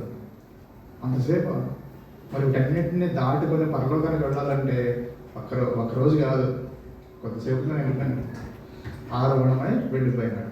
స్పార్క్ అంటూ చూసారా? అట్లా కళ్ళు మూసి కళ్ళు తెలిసేలోగా ఎంత టైం ఉంటుందో అంత టైంలోనే ఒక్కసారి ఇట్లా లేవడం ఆలస్యమే ఇంకా వాళ్ళని ఆశీర్వదించేసి పరలోకానికి వెళ్ళిపోయాడు. ఈ పవర్స్ గ్రహశక్తులు అంటూ చూసారా? గ్రహశక్తులు, తర్వాత మధ్యలో వాయుమండలంలో దురాత్మలు ఉంటాయి. వీటన్నిటికీ ఈ పవర్స్ అన్నిటికి మించి దూసుకొని వెళ్ళిపోవాలి.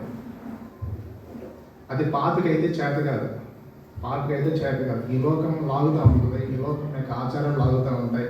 ఈ లోకం తను చేసిన పాపాలు లాగుతూ ఉంటాయి. మళ్ళీ పైకి వెళ్ళాలని ట్రై చేస్తే వాయుమండలం దురాత్మలు ఉంటాయి. అవి గోనీవు పైకి. నువ్వు పాపం చేసినా నువ్వు మాకు సంబంధించిన వ్యక్తిని ఎందుకు పైకి పోతావు, నువ్వే కింద ఉండని చెప్పి మన బుద్ధి కింద పడేస్తాను. ఆ టైప్లో ఉంటుంది.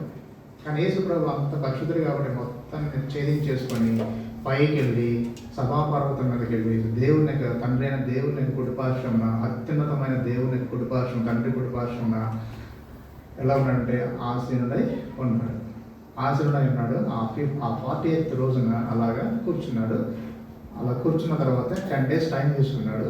10 days టైం తీసుకున్న తర్వాత 10th రోజున హోలీ స్పిరిట్ని కిందకి పంపించాడు. కిందకంటే భూమి మీద పంపించాడు. సమాధి నుండి తిరిగి లేచి పైకి వెళ్ళిన 40 days ప్లస్ 10 days గ్యాప్ తీసుకొని, అంటే 40 + 10 = 50 days. 50 days అంటే అదొక కోస్ట్ అనమాట. ఏంటి కోస్ట్ అంటే పెంతెకోస్తు. ఆ పెంతెకోస్తు దినాన పరిశుద్ధాత్మను పంపించాడు. మహిమ శరీరంతో అక్కడ ఉన్నాడు, స్పిరిట్గా మన మధ్యలో ఉన్నాడు. స్పిరిట్గా ఈ భూమి అనేటువంటి గ్రహం మీద ఉన్నాడు. ఎవరు? పేరేం పేరు అంటే ఆదరణకర్త, కంఫర్టర్ అంటారు, లేదా హోలీ గోస్ట్ అంటారు, లేదా హోలీ స్పిరిట్ అంటారు.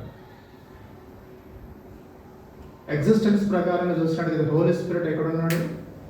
భూమి మీద ఉన్నాడు. రైట్? భూమి మీద ఉన్నాడు. పరిశుద్ధాత్ముడు ఎక్కడున్నాడు? భూమి మీద ఉన్నాడు. పరిశుద్ధాత్ముడు వచ్చిన రోజునే భూమి మీద ఏం పుట్టిందంటే యెరూషలేములో మేడగదిలో సంఘం పుట్టింది. 3,000 మంది తీర్మానం చేసుకుని ఆ రోజే బ్యాప్టిజంలో సాక్ష్యం ఇచ్చారు. అంతకుముందు ఉన్న వాళ్ళు అందరూ కలిపేసి ఒక చిన్న సంఘంగా స్టార్ట్ అయింది. ఇంక అప్పటి నుంచి సంఘానికి జైత్రయాత్ర, నో డిఫీట్. ఎక్కడ కూడా పడిపోలేదు. పర్సెక్యూషన్స్ వచ్చినా కూడా మొత్తాన్ని ఛేదించేసుకొని సువార్త స్ప్రెడ్ అయిపోయింది.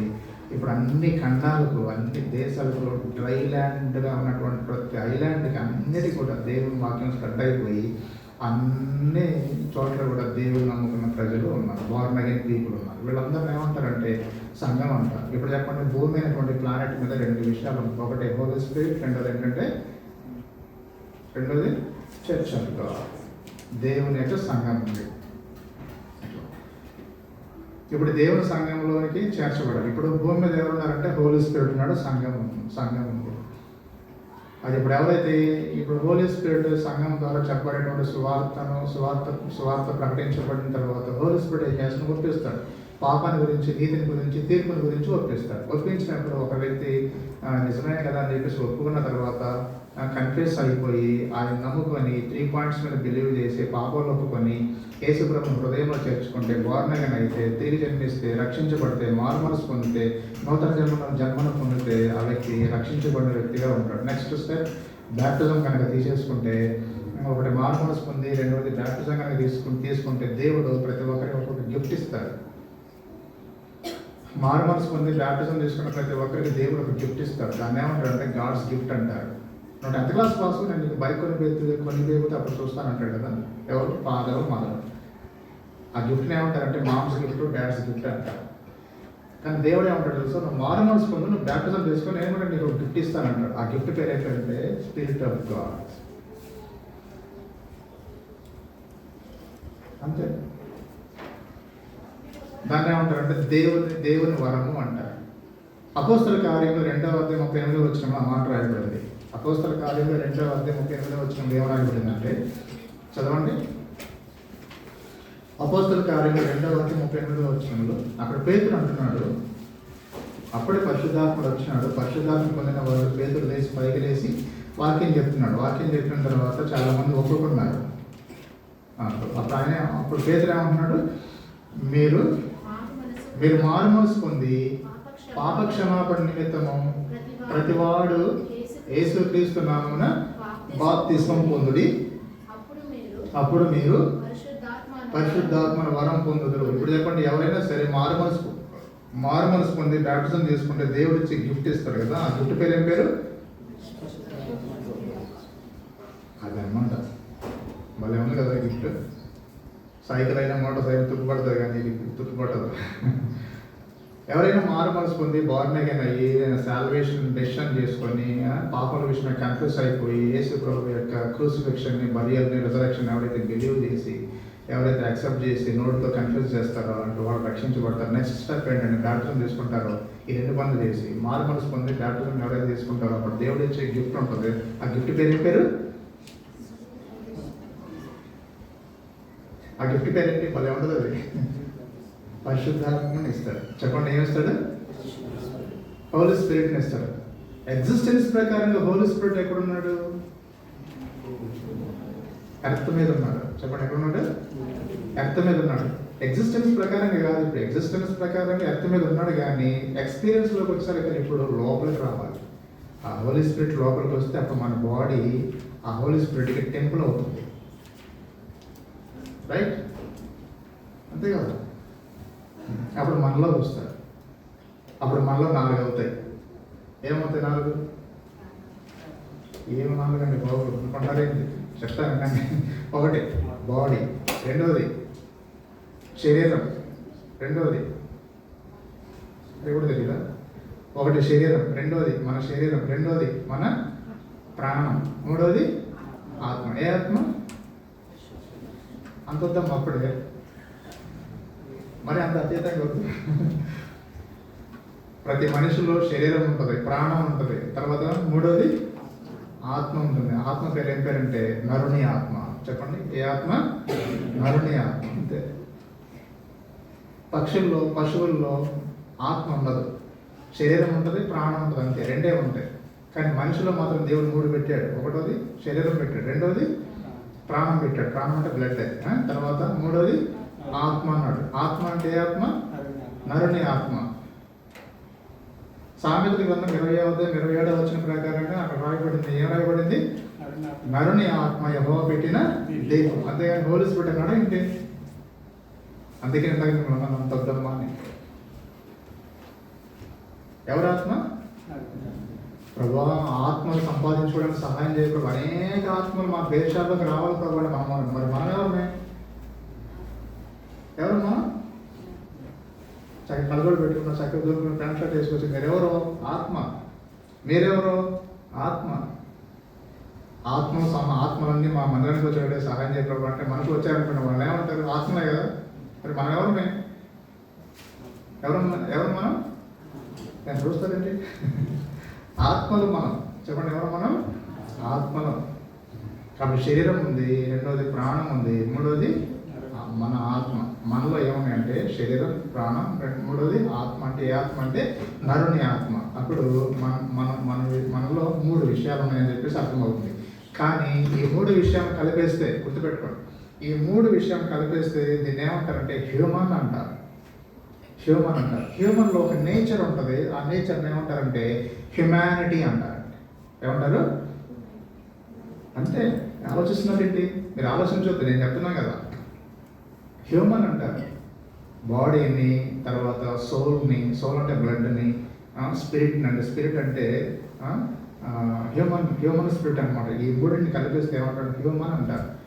హ్యూమన్లో ఒక నేచర్ ఉంటుంది, దాన్ని ఏమంటారు? హ్యుమానిటీ అంటారు. ఎవరైనా కిందకి దిగేటప్పుడు మెట్ల మీద నుంచి పొరపాటున జారి పడ్డారనుకోండి, పడితే అయ్యో లేపండి అంటారా? లేకపోతే పట్టడం జరగాలి మీకు అంటారా? లేపండి పట్టుకొని అది ఎక్కడ దగ్గర తగిలిందని చెప్పేసి ఇట్లా రుద్దుతూ ఉంటారు కదా, దాన్ని ఏమంటారంటే హ్యుమానిటీ అంటారు. అలాగే మనిషి ఏం చేస్తారంటే తన యొక్క ఆ హ్యుమానిటీని బాగా డెవలప్ చేసుకోవాలని చెప్పేసి తాపత్రయపడతా ఉంటారు అనమాట. అందుకనే మానవత్వాన్ని చాటించుకున్నారు అని చెప్పేసి పేరు సంపాదించుకుంటారు. నేనేమంటానంటే ఒక మానవత్వాన్ని సంపాదించుకుని డెడ్ అయిపోతే పరలోకం పోతారు? చెప్పాలి మీరు. ఒక మానవత్వాన్ని సంపాదించుకొని డెడ్ అయిపోతే పరలోకం పోతారా? పోరు. ఎట్లా పోతారు? కుదరదు.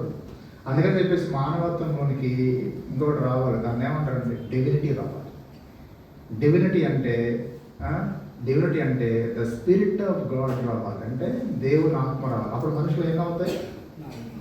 4 అవుతాయి. ఒకటి బాడీ, రెండోది సోల్ అంటే మన బ్లడ్, మూడోది స్పిరిట్ అంటే హ్యూమన్ స్పిరిట్. హ్యూమన్ స్పిరిట్లోనికి ఏ స్పిరిట్ రావాలి? హోలీ స్పిరిట్ రావాలి. హ్యూమన్ స్పిరిట్లోనికి హోలీ స్పిరిట్ రావాలి. హ్యూమన్ స్పిరిట్లోనికి హోలీ స్పిరిట్ ఎలా వస్తుంది? హోలీ స్పిరిట్ రా అంటే వస్తుందా? రాడు.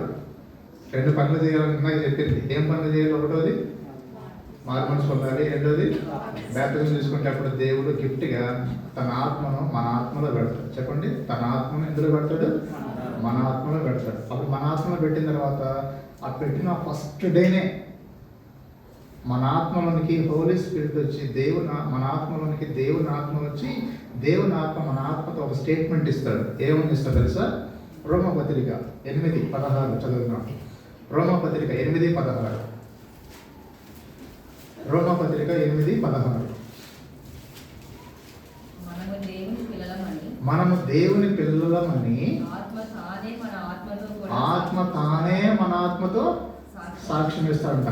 ఆత్మ తానంటే ఏ ఆత్మ? హోలీ స్పిరిట్. మన ఆత్మతో అంటే మన ఆత్మ పేరేం పేరు? నరుని ఆత్మ. నరుని ఆత్మ అనేది అందరికి కామన్గా ఉంటుంది. హోలీ స్పిరిట్ కూడా కామన్గా ఉంటాడు. మన ఆత్మలోనికి ఎవరు వచ్చి? అక్కడ ఆత్మ ఆత్మ అంటే అక్కడ బోర్డు లెటర్స్తో రాయబడ్డాయి తెలుగులో. ఆత్మ మన ఆత్మతో సాక్ష్యం ఇస్తాడంట. మన ఆత్మ అంటే ఎవరు? ఫస్ట్ ఆత్మ ఎవరు అక్కడ రాయబడినట్లుగా? దేవుని ఆత్మ. మన ఆత్మతో అంటే మన ఆత్మతోనే సాక్ష్యం ఇస్తాడు. ఈ రోజు నుంచి నేను ఎవరో తెలుసా? దేవుని పిల్లలని. అది బహువచనం. ఈ రోజు నుంచి నువ్వు దేవుని కుమారుడు, ఈ రోజు నుంచి నువ్వు దేవుని కుమారుడు అని చెప్పేసి అప్పుడు సాక్ష్యం ఇస్తాడు. ఎంత బాగుంది కదా. అందుకని చెప్పేసి ఇప్పుడు ప్రతి ఒక్కరి ఆత్మలోనికి ఏ ఆత్మ రావాలి? ప్రతి ఒక్క మరుని ఆత్మలోనికి ఏ ఆత్మ రావాలి? హోలీ స్పిరిట్ రావాలి. రండి అంటే వస్తాడా? ఎగ్జిస్టెన్స్ ప్రకారం హోలీ స్పిరిట్ ఎక్కడ ఉన్నాడు? భూమి మీదనే ఉన్నాడు ఉనికి ప్రకారంగా. కానీ లోపలికి రావాలంటే 2 పనులు చేయాలి. రాయ్యా అంటే వస్తాడా? వస్తాడండి? రాడు. అప్పుడు దేవుడు ఏమంటాడంటే వస్తాను బిడ్డ, కానీ నువ్వు 2 పనులు చేయ అంటాడు. ఏం పనులు చేయంటాడు? మారు మనసు పనులు అంటాడు. ఇక్కడే పోరాటం స్టార్ట్ అవుతుంది. ఇక్కడే పోరాటం స్టార్ట్ అవుతుంది. ఇప్పుడే మారు మనసు పొందితే ఇంకా అనుభవించాల్సిన ఇంకా లోపం చాలా ఉంది కదా. అప్పుడు ఎట్లనా? అప్పుడేనా? ఇప్పుడే మారు మనసు పొందితే ఇంకెట్లా? అప్పుడేనా? అట్లాగా తేలిపోతూ ఉంటున్నట్టు. ఇది చాలా మోసం. ఇది చాలా మోసం. ఇది అప్పుడేనా? నీకేం తక్కువైంది? అప్పుడేనా అనేది ఏంటంటే సాటన్ వాయిస్. చెప్పండి, ఎవరి వాయిస్? Satan voice. కానీ దేవుడు ఏమంటాడంటే ఇదే రక్షణ దినం, ఇదే నీకు అనుకున్న సమయం, ఇంత గొప్ప రక్షణ నువ్వు కానీ నిర్లక్ష్యం చేస్తే తప్పించుకోలేవు అని దేవుడు మాట్లాడుతాను. ఇది ఎవరి వాయిస్? Holy spirit voice. ఇప్పుడు ఆప్షన్ 2 ఉన్నాయి నీ దగ్గర. ఇప్పుడు ఎవరి వాయిస్ వినాలి? ఎవరి వాయిస్ వినాలి? దేవుని వాయిస్ దేవుని వాయిస్ వినాలంటే తీర్మానం చేయాలి. సాటన్ వాయిస్ వింటే లోకాన్ని చూపిస్తూ ఉంటాడు. సాటన్ ఏం చేశాడంటే యేసు ప్రభుకి లోకాన్ని మొత్తం టోటల్గా 7 ఖండాలని 1 నిమిషంలో చూపించాడు. చెప్పండి, అంత టెక్నాలజీ ఉంది మన దగ్గర. ఎక్కడ చూపించాడు? ఒక్కసారి భూమిని ఒక్కసారి గర్రం తిప్పేసి మహిమంతా నాదే, ఇది నాకు ఇవ్వబడింది. వాడికి ఎవరు ఇచ్చాడు? మరి ఇదంతా నాకు ఇవ్వబడింది అంటున్నాడు ఆయన. ఎవరు ఇచ్చారు ఆ మహిమను? సాతానికి. ఇంకెవరు ఉంటారు? ఆదామే ఇచ్చింది. అది నాకు ఇవ్వబడింది కాబట్టి ఈ ప్లానెట్ మొత్తం నా గుర్తుట్లో ఉంది. ఈ లోకంలో ఉన్నటువంటి రంగులు, ఈ లోకంలో ఉన్నటువంటి తలుకులు, ఈ లోకంలో ఉన్నటువంటి అంబిషన్, ఈ లోకంలో ఉన్నటువంటి ఈగోయిజం, ఇది మొత్తం నాదే. అలాగనే ప్రతి యేసు ప్రభుకే చూపించినప్పుడు మనుషులకు మాత్రం చూపించడం ఏంటి? సాతానుడు లోకం మొత్తం చూపిస్తాడు. లోకం మొత్తం చూపించి ఇదంతా ఎప్పుడు అనుభవిస్తావు? అసలు నీకు టైం ఎక్కడ ఉంటుంది? ఇప్పుడే మారు మనసు పొందితే అంటాడు. ఆ దెబ్బకు నెమ్మదికి వెళ్ళి ఏం చేస్తారంటే తర్వాత చూద్దాంలే అని వాయిదా వేస్తారు. చెప్పండి, ఏం చేస్తారు? తర్వాత చూద్దాంలే అని చెప్పేసి వాయిదా వేస్తారు. పోస్ట్పోన్ చేస్తారు. దేని పోస్ట్పోన్ చేస్తారు? విలువైన సాల్వేషన్, విలువైన రక్షణ పోస్ట్పోన్ చేస్తారు. పొందుతానులే కానీ తర్వాత పొందుతానులే, అప్పుడైనా అంటాడు. అప్పుడు సాతానుడు ఏం చేస్తాడు? నెమ్మదిగా దేవుని దగ్గర నుంచి ఒక మనిషిని వేరు చేస్తాడు. వేరు చేసి ఇప్పుడే ఎందుకులే, తర్వాత పొందు, రక్షణ పొందులే కానీ తర్వాత పొందు తర్వాత అని చెప్పేసి దేవుని నుంచి నీకు డిస్టెన్స్ని ఎక్కువ చేసి ప్రతి మనిషికి 3 సహాయం చేస్తాడు. 3 రకాలుగా సహాయం చేస్తాడు. ఒకటోది ఏంటో తెలుసా? ఏదో ఒక టైంలో, రెండవది ఏదో ఒక ప్లేస్లో, మూడవది ఏదో ఒక టైపులో చంపుతాడు. అవుట్. ఏం లేకుండా చనిపోతాడు? రక్షణ లేకుండా చచ్చిపోతే ఎక్కడ పోవాలి? ఏకంతే. అప్పుడు సాతానికి వాళ్ళ సోల్ దొరికినట్టే, ఒకడు దొరికినట్టే. ఎంత ఆనందపడతాడంటే వాడు అంత ఆనందపడతాడు. పాపం చేసినటువంటి ఒక వ్యక్తి నశించిపోయే లోకంలో పాతాళంకి ఎంటర్ అయ్యేటప్పుడు ఎట్లా ఉండదు తెలుసా? పాతాళంలో ఉన్నటువంటి ప్రేతాత్మలన్నీ లేచి గోల చేస్తాయి. నువ్వు కూడా వస్తున్నావు, నువ్వు కూడా మా బోటి వాడు అయిపోయినావా, రా రా రా అంటావు అనమాట. ఏంటది అనేది? ప్రేతాత్మలు. ఆ మాట ఉంది బైబిల్లో. ఓ నువ్వు వస్తున్నావా, రా రా రా అని చెప్పేసి గుంజుతూ ఉంటాయి అన్నట్టు. ఇంకా అప్పటి నుంచి ఇక వాడితో పాటు వీడు కూడా ఇది చేయని జాయిన్ అయిపోయి ఏం చేస్తానంటే వస్తూనే ఉంటారు అన్నమాట. అందుకని చెప్పేసి ఇప్పుడు ఒక మనిషి మీద చూడండి, ఒక మనిషి మీద ఒక మనిషిలోకి 2 రకాలైన స్పిరిట్స్ రావడానికి ట్రై చేస్తూ ఉంటాయి. 2 రకాల స్పిరిట్స్ రావడానికి ట్రై చేస్తూ ఉంటాయి. ఒకటి హోలీ స్పిరిట్, రెండవది ఈవిల్ స్పిరిట్. ఏ స్పిరిట్ వస్తే మనిషి బాగుంటాడు? ఎవరిగాలు బాగుండాలి. ఏ స్పిరిట్ వస్తే మనిషి బాగుంటాడు? హోలీ స్పిరిట్ వస్తే బాగుంటాడు. హోలీ స్పిరిట్ రావాలంటే రా అంటే వస్తాడా? రాడు. 2 పనులు చేయాలి. ఒకటి బోర్న్ అగైన్ కావాలి, రెండోది బ్యాప్టిజం తీసుకోవాలి. ఈ 2 విషయాలు ఎవరైనా పోస్ట్ పోన్ చేశారంటే వారికి తీవ్రమైనటువంటి పనిష్మెంట్ ఉంటుంది. అందుకని చెప్పేసి మాటలు వినేటప్పుడు ఎవరిలోనైనా సరే ఈ కొరతలు కనుక ఉంటే వెంటనే ఇమ్మీడియట్లీగా తీర్చుకోవడానికి రెడీ అయిపోవాలి, ప్రేయర్ చేసుకోవాలి. ఈ తతంగం అంతా నాకెందుకు అని చెప్పేసి కానీ పోస్ట్ పోన్ చేస్తున్నారు అనుకోండి. పోస్ట్ పోన్ చేస్తే రా అని చెప్పేసి ఇన్వైట్ చేయకపోయినా కూడా ఈవిల్ స్పిరిట్ వచ్చేసి వర్క్ చేస్తారు. ఈవిల్ స్పిరిట్ ఒక మనిషిలోకి వచ్చాడు అనుకోండి, అప్పుడు ఈవిల్ స్పిరిట్ అంటే ఎవరు? సాతానే కదా. సాతాన్ అంటే ఎవరు? ఊరు భాష మాట్లాడమంటారు, దయ్యమే కదా, అంతే కదా. హోలీ స్పిరిట్ అంటే హోలీ స్పిరిట్ కాదు, ఈవిల్ స్పిరిట్ అంటే సాటన్ స్పిరిట్ కదా. వచ్చాడనుకోండి, ఈవిల్ స్పిరిట్ వచ్చాడనుకోండి, ఎట్లా మోసం చేస్తా తెలుసా? ఆ వ్యక్తిగత పరిస్థితి అలా కూడా తెలుసా? జుట్టు అంతా వేసుకొని, బట్టలన్నీ చించేసుకొని, నాలుగంతా బయటకు పెట్టేసి, కళ్ళని రద్దగా చేసుకొని, రట్టగా చేసుకొని అరవడం అనేది ఉంటుందా? అట్లా అరుస్తారా? అట్లా అరవడం. ఎందుకంటే ఈవిల్ స్పిరిట్ ట్రెండ్ మార్చాడు తెలుసా. నువ్వు అలాగే అరవాల్సిన ఏం అవసరం లేదు. గుడ్లేం పైకి తాగొట్టాల్సిన అవసరం లేదు, నాలుగు బయట పెట్టాల్సిన అవసరం లేదు, బట్టలు చించేసుకోవాల్సిన అవసరం లేదు, చుట్టూ రిపోసుకోవాల్సిన అవసరం లేదు. కాకపోతే నేను మోసం చేస్తాను. ఏంటి తెలుసా? రక్షణ పొందు అంటాడు, రక్షణ పొందాలి కూడా అంటాడు. కానీ ఇప్పుడు ఎందుకులే అని వాయిదా వేపిస్తాడు. వాయిదా వేపించి నీ చేతనే వాయిదా వేపించి ఏం చేస్తాడంటే అలా దేవుడి నుంచి దూరం తీసుకుపోయి 3 రకాల సహాయం చేసి చంపుతాడు. ఏదో ఒక ప్లేస్లో, ఏదో ఒక టైంలో, ఏదో ఒక టైపులో చంపుతాడు. చంపితే అప్పుడు ఎక్కడ పోతావు? అన్నట్టు చెప్తాను. ఇవన్నీ పెద్ద మోసం కదా. అట్లా ప్రపంచంలో ఇప్పుడు జరుగుతున్నటువంటి విషయాలు ఇవే. ఆలోచిస్తే నిజమే కదా అనిపిస్తుంది కదా. అందుకని చెప్పేసి ఇప్పుడు మాట్లాడుతున్నటువంటి మనం ఏం చేయాలంటే, ఇప్పుడు మనలోనికి ఏ ఆత్మ రావాలి? హోలీ స్పిరిట్ రావాలంటే ఏం పని చేయాలి? ఒకటోది మారు మనసు పొందాలి, రెండోది ఏం చేయాలి? బ్యాప్టిజం తీసుకోవాలి. బ్యాప్టిజం తీసుకుంటే మారు మనసు పొంది రిపెంట్ అయిపోయి లేదా బోర్న్ అగైన్ అయిపోయి బ్యాప్టిజం తీసుకున్నామంటే దాని అర్థం ఏంటంటే యేసు ప్రభువారి యొక్క మరణంలో తర్వాత ఆయన పునరుత్థానంలో నీకు ఐక్యత దొరికింది. చెప్పండి, పార్టిసిపేషన్ అంటారు. ఏం దొరికిందండి? చెప్పండి చూద్దాం. బోర్న్ అగైన్ అయ్యి బ్యాప్టిజం తీసుకుంటే ఎందులో పార్టిసిపేట్ అయినట్లు లెక్క?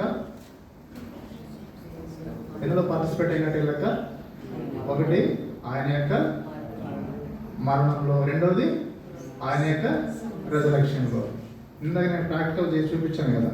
యేసు ప్రభువారు బైబిల్ యేసు ప్రభువారు ఖచ్చితంగా అనుకోండి, యేసు ప్రభువారు పాతి పెట్టబడ్డాడు, చనిపోయి పాతి పెట్టబడ్డాడు. తర్వాత యేసు ప్రభువారు తిరిగి లేచి తండ్రి ఇప్పుడు పక్షాన కూర్చున్నాడు. ఇప్పుడు నేను కూడా ఇప్పుడు ఆయన ఐక్యపరుచుకుంటే నేను కూడా ఆయనతో పాటు పాతి పెట్టబడ్డాను కదా. పాతి పెట్టబడిన తర్వాత తిరిగి లేచాను కదా. తిరిగి లేచిన తర్వాత యేసు ప్రభు అక్కడ కూర్చున్నాడు. కానీ ఇప్పుడు నేను కూడా ఎక్కడ కూర్చున్నాను? ఎంతసేపు ఆలోచించకూడదు.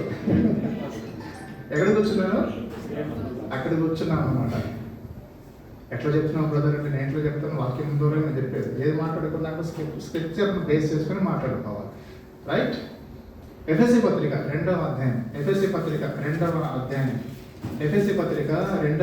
7వ వచనం చదవండి తెలుగులో. ఎవరైనా తొందరగా తీయండి, తిప్పుకుంటా కూర్చోబాకండి. అట్లా చదవాలి. తిప్పుకుంటా కూర్చున్నారు అనుకోండి, నేను చదవడం అయిపోద్ది, చాలా దూరం పోతుంది. నేను క్రీస్తు యేసునందు మనలను ఆయనతో కూడా లేపి పరలోకమందు ఆయనతో కూడా కూర్చుండబెట్టాను. ఇప్పుడు చెప్పండి, ఇప్పుడు మనం త్వరపడదామా? ఎవరిని? యాకోబుని, యోహాన్ని. ఏమయ్యా మీరేమో ఆ రోజు నాకు లాగన్నారు, మరి కూర్చుంది ఎవరయ్యా? ఏం ఆశ పాపం మీకు. సరే అని చెప్పి దేవుడు గ్రాంటెడ్ అన్నాడు, పెన్నుతో గ్రీన్ సిగ్నేచర్ చేశాడా ఏంటి? చేయలేదు. నేను అందరికీ ఏం చెప్పాను, అది ఎవరికి సిద్ధపరచబడినో అని చెప్పేసి డాట్ డాట్ డాట్ అంటే దాని అర్థం ఏంటి? పాస్ అని కదా దాని అర్థం. అంటే అక్కడ ఎవరు క్వశ్చన్ మార్కులు ఎవరున్నారు? ఎవరు కూర్చున్నారు? సాక్షాత్ యేసు ప్రభు వారి యొక్క ప్రక్కన ఎవరు కూర్చున్నారు? అందుకే నాకు వచ్చిన చదివింది. ఎవరు కూర్చున్నారు? అట్లా చూస్తారండి, చెప్పండి. ఎవరు కూర్చున్నారు? ఎఫెసీ పత్రిక 2వ అధ్యాయం 7వ వచనంలో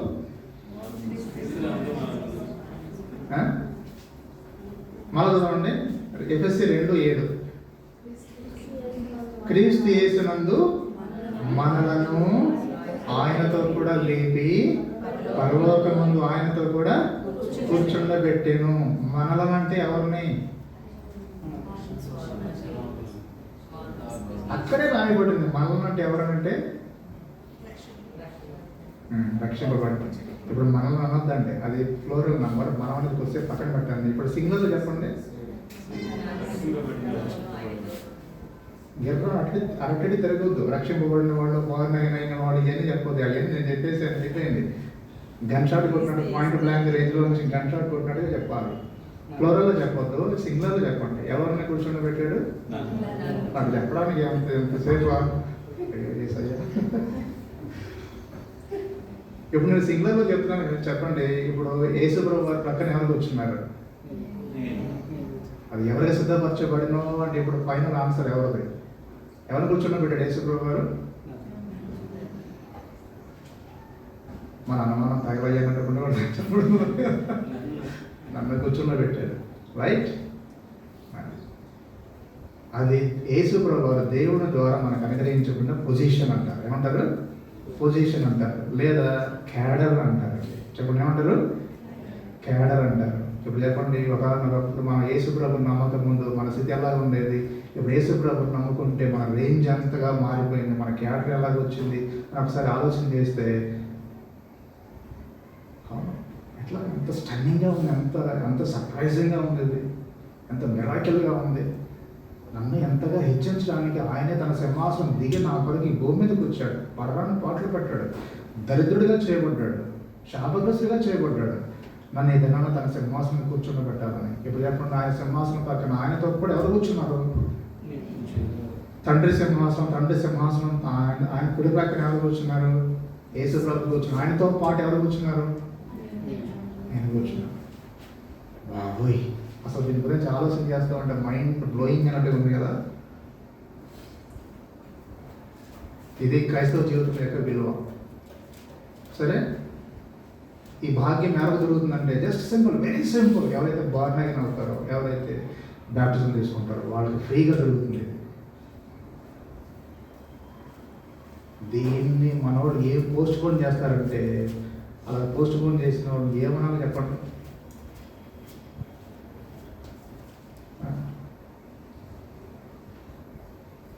ఇప్పుడు మన క్యాడర్ ఏంటంటే, సింహాసనం మీద కూర్చున్నాం. వాస్తవానికి సింహాసనం కూర్చున్న వాళ్ళు ఏమంటారు? రాజు అంటారు. యేసు ప్రభు నిన్ను నన్ను మనందరినీ ఏ విధంగా చేశాడు? రాజుగా చేశాడు. మన రాజులని అంతే. ఈ రాజులకి పెద్ద రాజు ఉన్నాడు, ఆయన పేరు ఏం పేరు? రాజులకు రాజు. అట్లా సింహాసనం కూర్చునే వారిని ప్రభువులు అంటారు. ఈ ప్రభువులు అందరి పైన పెద్ద ప్రభు ఉంటాడు, ఆయన వాళ్ళ ప్రభువులకు ప్రభు. అందుకే king of kings and lord of lords. సింగులర్లో చెప్తే నేను కూర్చున్నాను చెప్పుకున్నాను కదా. ఇప్పుడు సింగులర్ కాకుండా ఇప్పుడు ఫ్లోరల్ ఉపయోగించండి. ఎవరు కూర్చున్నారు ఇక్కడ? మనం కూర్చున్నాం. ఈ మనం అనే వాడిని, ఈ మనం అంటే కేవలం బెంగళూరులోనే ఉన్నారా? ఏమంటే ఈ మనం అనే వాళ్ళు బెంగళూరులోనే ఉంటారా? ఎక్కడ ఉంటారు? ఏమంటే ఎక్కడుంటారు? లోకమంతా ఉంటారు. ఈ లోకమంతా ఉండే వాళ్ళ మళ్ళీ మన భాష ప్రకారం సెక్షన్స్ ఏ సెక్షన్ బి సెక్షన్ అనుకున్నాం స్కూల్లో. కొంతమంది ఏమో ప్రభుత్వం దిద్దించి ఇప్పటికీ ప్రభు పైకి వెళ్ళిపోయినారు. ఇప్పుడు లైవ్లో మనం ఉన్నాం. వాళ్ళు మనం అందరం ఏమంటారంటే సంఘం అంట. చెప్పండి, ఏమంటారు? సంఘం అంట. ఇప్పుడు చెప్పండి, యేసు ప్రభు వారి కుడి ప్రక్కన ఎవరు కూర్చున్నారు? సంఘం కూర్చు. అందుకని ఆ సంఘాన్ని సంపాదించడానికి తన విలువైన రక్తాన్ని దార్చాడు. ఇంకా సంఘాన్ని మినహాయించి యేసు ప్రభు ఇంకా వేరే ఆప్షన్కి వెళ్ళలేక ఆయన కావాల్సిందే సంఘం.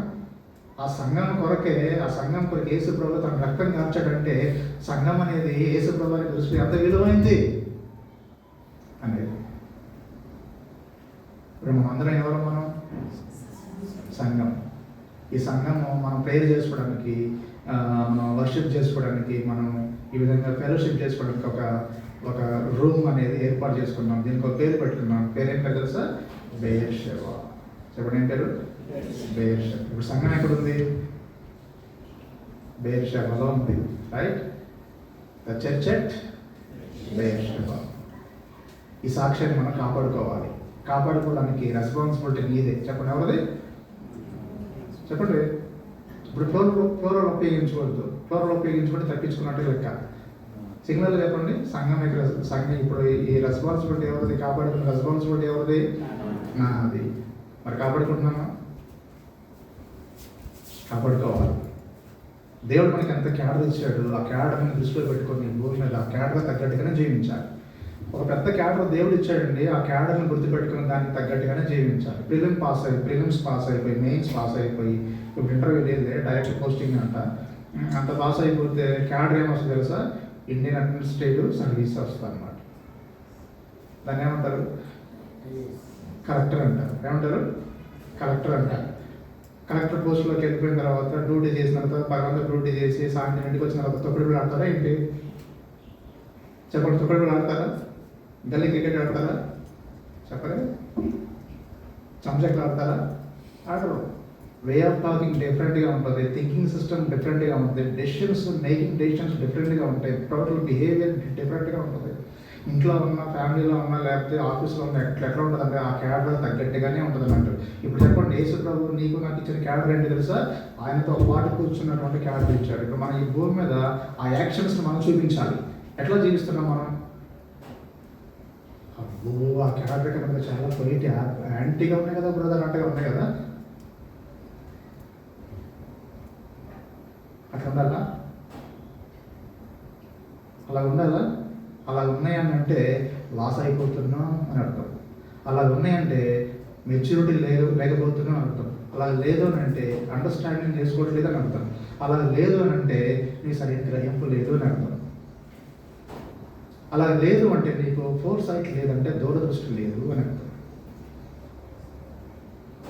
ఎప్పుడైతే నీ దృష్టి, నీ ఆలోచన తండ్రి మీద, తండ్రి కూడా ప్రకారం యేసు ప్రభు మీద, యేసు ప్రభుతో కూడా కూర్చున్నటువంటి సంఘం మీద, ఆ సంఘంలో ఉన్నటువంటి నేనున్నాననేటువంటి ఆలోచన ఎప్పుడైతే వస్తుందో అంత స్ట్రాంగ్ ఎప్పుడైతే మనం గ్రహింపులో ఉంటామో అప్పుడు ఈ భూమి మీద ఉన్నటువంటి బిహేవియర్ ఎలా ఉంటుందంటే చాలా డిఫరెంట్గా ఉంటుంది. ఆ డిఫరెంట్ బిహేవియర్ ద్వారా కొన్ని ఆత్మలు రక్షించబడతాయి. ఆ డిఫరెంట్ బిహేవియర్ ద్వారా సంఘం మేలు పొందుతుంది. ఇప్పుడు చెప్పండి, అలాగా ఆత్మ రక్షించబడాలన్నా, సంఘం మేలు పొందాలన్నా ఇక్కడ కారకులు ఎవరు? చెప్పండి కదా, కారకులు ఎవరు? మాట్లాడాలి. ఇప్పుడు రెండు మైకులు పెట్టి మాట్లాడుతున్నాం కదా. కారకులు ఎవరు? మేము కాదు, సింగర్లు చెప్తారు. మేమంటే తగ్గించుకోవడానికి ఏంటి కాదండి. ఎవరు కారకులు? ఎవరు? మేము. మరి మనం ఎలా జీవిస్తున్నాం? సంఘం అంటే అంత పవర్ అన్నమాట. సంఘం అంటే అంత పవర్. ఎంత పవర్ అంటే సంఘం అంటే పాతాళలోకం యొక్క ద్వారం షేక్ అయిపోవాలి. చిన్న సమస్య వచ్చినా మనమే షేక్ అయిపోతున్నాం. చిన్న సమస్యకే మనమే షేక్ అయిపోతున్నాం. అయ్యో ఇదేంటి? అందుకని చెప్పేసి ఇట్లా కాదు, కొంచెం అప్డేట్ కావాలి. విన్న వాక్యం ప్రకారంగా, విన్నటువంటి వాక్యం యొక్క సిరీస్ ప్రకారంగా, దాని సారాంశం ప్రకారం అర్థం చేసుకొని ఇప్పుడు నాకు ఒక విషయం తెలిసిపోయింది. చెప్పుకోండి, చూడండి, విజయం తెస్తాను చూడండి అనుకోకుండా ప్రేయర్ఫుల్గా నెమ్మదిగా జ్ఞాపకంగా కనుక జీవించాలనుకోండి. సంఘం అభివృద్ధి చెందడం మొదలు పెడుతుంది కదా. ఆ కార్యాన్ని మన కళ్ళారా చూడాలి. ఈ దృశ్యం మన కళ్ళకు ఆశ్చర్యం అన్నట్టే ఉంటుంది. అందుకని చెప్పేసి అలాంటి కార్యాలు మన మధ్యలో జరగాలంటే మనమే కారకులం. కాబట్టి ఎవరు కూడా టైం డిలే చేయకుండా, టైం మిస్యూజ్ చేసుకోకుండా, మీ ఫ్యామిలీస్ మీవే, మీ జాబ్స్ మీవే. అయితే దేవుని కొరకు పనిచేసేటప్పుడు కొంచెం టైం ఉంటుంది. ఆ టైంను మాత్రం దేవుని కొరకు ప్రాంప్ట్గా యూజ్ చేయాలి. యూజ్ చేస్తే అద్భుతాలు జరుగుతాయి. అలాగే అద్భుతాలు జరగడం మన కళ్ళారా చూడాలి. చేద్దామంటారా వద్దంటారా? చేద్దామంటారా వద్దంటారా? ఎవరైతే స్టాండ్ తీసుకుని నిలబడతారో అలాంటి వాళ్ళు సంఘంలో పిల్లర్స్గా ఉంటారు. చెప్పండి, ఎలా ఉంటారు? పిల్లర్స్గా ఉంటారు. అందరూ ఉండాలి పిల్లర్స్గా. పిల్లలు ఎప్పుడు కూడా కదిలిపోరు. ఒక పెద్ద సమస్య వచ్చింది, పెద్ద తుఫాన్ వచ్చిందంటే పిల్లలు అయ్యో తుఫాన్ వస్తుందని చెప్పేసి పరిగెత్తుంది ఏంది పిల్లలు. ఎంత తుఫాన్ దానికి వేసి కొట్టుకున్నా కూడా పిల్లలు అలాగే నిలబడుతుంది. ఒక పట్టణాన్ని నాశనం చేయడానికి వేరే శత్రు రాజు దండెత్తి వచ్చి పట్టణం అంతా నాశనం చేస్తే కొన్నిటిని మాత్రం పడగొట్టకుండా దాని శేషాన్ని మిగిలిచేసి వెళ్ళిపోతాడు. వాటిని ఏమంటారు తెలుసా? పిల్లర్స్. చెప్పండి, ఏంటవి? పిల్లర్స్. ఈ పిల్లలు దేనికంటే పలానా పట్టణానికి చెందినటువంటి పిల్లర్ ఇప్పుడు చరిత్రలో ఉన్నాయి. అది ఇప్పుడు ఈ పట్టణాన్ని, ఈ సంఘం అనే పట్టణాన్ని ఏ శత్రువు పనిచేయడు, ఏ శత్రువు పడగొట్టలేడు. ఎందుకంటే ఈ పట్టణానికి బాస్ ఎవరో తెలుసా? ఎవరండి? యేసుప్రభు. అందుకే చర్చ్ అనేటువంటి డిక్షనరీలో నో మోర్ డిఫీట్ అన్నట్టు ఇంకెప్పుడు ఉండదు. ఓడిపోవడం అనేది ఉండదు. జైత్రయాత్ర మాత్రమే ఉంటుంది, గెలుపు మాత్రమే ఉంటుంది. ఆ సంఘంలో నువ్వు గుర్తుపెట్టుకో. నువ్వు ఉన్నటువంటి నీ జీవితంలో కష్టం వచ్చిందంటే, కష్టం వస్తే ఏం చర్చిలే, ఏం సంఘంలే అని చెప్పేసి జిల్లా పడిపోయినావు అనుకోండి, నువ్వు పిల్లరు కాదు. కష్టాన్ని కోసం చేయాలి, కష్టాన్ని మీద సవాలు చేయాలి, కష్టాన్ని నువ్వు ఏం చేయాలి, ఎదుర్కోవాలి. అలాంటి ఎబిలిటీ, అలాంటి సామర్థ్యం యేసు ప్రభువులోనే ఉంది. అలాగే మనం ఎప్పుడో చేశాడు, కాకపోతే అండర్స్టాండింగ్ లేకుండా జీవిస్తున్నాం అనుకోండి, ఏముందని అని చెప్పేసి అలాగనే కొట్టుకుపోయే వాళ్ళంగా మనం ఉంటాం. అలా ఉండకండి. అలా ఉండకుండా ఏం చేయాలంటే, దేవుడు మనం సంఘంగా చేశాడు. నేను ఆయన కుడి పక్కనే కూర్చున్నాను, నాకు అంత క్యాడర్ ఇచ్చాడు, నాకు అంత పవర్ ఇచ్చాడు, నాకు అంత హోదా ఇచ్చాడు, నాకు అంత ఈ స్థితి ఇచ్చాడు అని చెప్పి దాన్ని గుర్తు చేసుకొని పైన చూస్తూ కింద యాక్షన్స్ ఉండాలి. అట్లా కనుక ఉంటే చెక్కు చదవనటువంటి ఒక పిల్లర్గా నువ్వు సంఘంలో ఉంటావు. సంఘానికి వచ్చే ప్రతి ఒక్కరి పిల్లర్గా ఉన్నారనుకోండి, ఆ సంఘం అంత స్ట్రాంగ్గా ఉంటుందంటే అంత స్ట్రాంగ్గా ఉంటుంది. సంఘం యొక్క ఫ్యూచర్ అంతా నీ మీదనే ఆధారపడి ఉంది. మరి ఇప్పుడు నువ్వేం చేస్తావు? ఆ క్వశ్చన్కి మనం జవాబు చెప్పుకోవాలి. ఇంకా చేరవస్తున్నటువంటి వాళ్ళు ఇంకెవరైనా సరే వార్న్ అనే ఎక్స్పీరియన్స్ మనకి రాకుండా, బ్యాప్టిజం తీసుకోకుండా నెమ్మదిగా స్మూత్గా పోస్ట్ పోన్ చేస్తున్నారో అలాంటి వాళ్ళకి దేవుడు ఇచ్చేటువంటి సివియర్ వార్నింగ్ ఏంటంటే చాలా ఇస్తాడు. అందుకని చెప్పేసి పోస్ట్ పోన్ చేయకుండా ఇప్పుడే దేవా ప్లాన్ అర్థమైపోయింది, సాల్వేషన్ ప్లాన్ అంటే ఏంటో అర్థమైపోయింది కాబట్టి నేను ఈ రోజున డెసిషన్ చేస్తాను, నా పాపలు ఒప్పుకుంటాను, తీర్మానం చేసుకుంటున్నాను. ఈ రోజు నాకు రక్షణ దినమని చెప్పి నేను నమ్ముతున్నాను. నా పాపలు క్షమించి రక్తంతో కడుగు ప్రభు అని చెప్పేసి ప్రభుత్వం ఒక ఒప్పందం చేసి ఒక ప్రామిస్ చేసి నమ్మేసేయాలి. నమ్మి నెక్స్ట్ వెంటనే బ్యాప్టిజం కొరకు నెమ్మదిగా సిద్ధపడతా ఉండాలి. అది విశ్వాసం. అలా రక్షించబడిన వాళ్ళు బైబిల్ చదువుకుంటున్నావా అని చెప్పించుకోరు. వాళ్ళందరికీ వాళ్ళే చదువుతారు. ఒకవేళ బైబిల్ చదవకపోతే నిద్రలోనైనా తుల్లిపడి చేసి అయ్యో నేను పెద్ద తప్పు చేశాను బైబిల్ చదవకుండా అని చెప్పేసి చదువుతానే ఉంటారు. ప్రేయర్ చేసుకోవాలి కదా, ప్రభుని ఆరాధన చేయాలి కదా, చర్చికి వెళ్ళాలి కదా, వీటన్నిటిలో చాలా పర్ఫెక్ట్గా ఉంటారు. ఒకవేళ అది కనుక చేయకపోతే భయపడతారు, ఎందుకంటే దేవుని బిడ్డను కదా అని. అదే నిజమైన మార్పు అంటారు. అలాగే మన ఇళ్లలో ఇంకెవరైనా ఉంటే అలాంటి కోవకు చెందిన వాళ్ళు, అలాంటి వాళ్ళ విషయంలో మనం కూడా చర్యలు తీసుకొని వాళ్ళని కొంచెం మనం పుషప్ చేస్తే వాళ్ళు కూడా ఎంకరేజ్ అయిపోతారు. అయితే రక్షించబడినటువంటి మన పరిస్థితి అక్కడ ఉంది అని చెప్పి దానికి సంబంధించినట్టుగా మనం ఇక్కడ జీవిస్తూ ఉంటే అద్భుతాలు జరుగుతాయి. చూస్తాం, కన్నాగా చూస్తాం. పరలోకం ఇక్కడ భూమి ఇంపోర్ట్ చేసుకొని అనుభవిస్తే ఎంజాయ్ చేస్తాం. ఇంకెప్పుడో పూర్వకాలం సంగతులు మనం ఇంకా గొప్ప చెప్పుతాం. భక్త్ సింగ్ గారి కాలంలో నిజమే, వాస్తవమే, వాళ్ళు నిజంగానే వాళ్ళు ఆ విధంగా ఇంపోర్ట్ చేసుకుని ఎంజాయ్ చేశారు. ఆనాడు ఉన్నటువంటి దేవుడు ఈనాడు లేడా? మన కాలంలో కూడా పరలోకం నేను అనుభవిస్తున్నాను అన్నట్టు చెప్పుకోవాలి. మనం ఏం చేస్తున్నామంటే ఉన్నది కాస్త పైకి పంపించే తండాలు పడుతున్నామా అన్నట్టు ఉండకూడదు. కాబట్టి క్రీస్తులో సకల భాగ్యాలన్నీ మనం ఈ భూమి మీద మనం అనుభవించవచ్చు. ఇక ఈ భూమి మీద అనుభవించడంతో స్టార్ట్ అయిపోయి ఇక యుగాలు మనం స్థానభ్రంశం చెందినా కూడా యుగాలు మనం అనుభవించే వాళ్ళంగా మనం అన్లిమిటెడ్.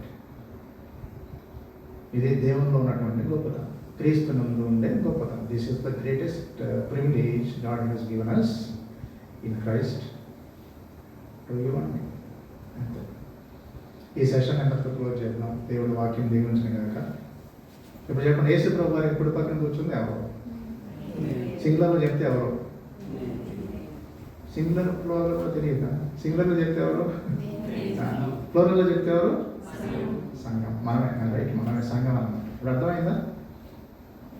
అది ఎవరు సిద్ధపరచబడినో అని అంటే ఇప్పుడు డాట్ డాట్ డాట్ పెట్టాం కదా, క్వశ్చన్ చేసాం కదా, క్వశ్చన్ అనేది ఆన్సర్ వచ్చిందా లేదా? ఎవరు వచ్చారు? నేను వచ్చాను. ఒక ఐఏఎస్కే ఈ భూమి మీద ఎంతగా ఉంటే ఇక్కడ టాప్ పొజిషన్ అన్నట్టే కదా.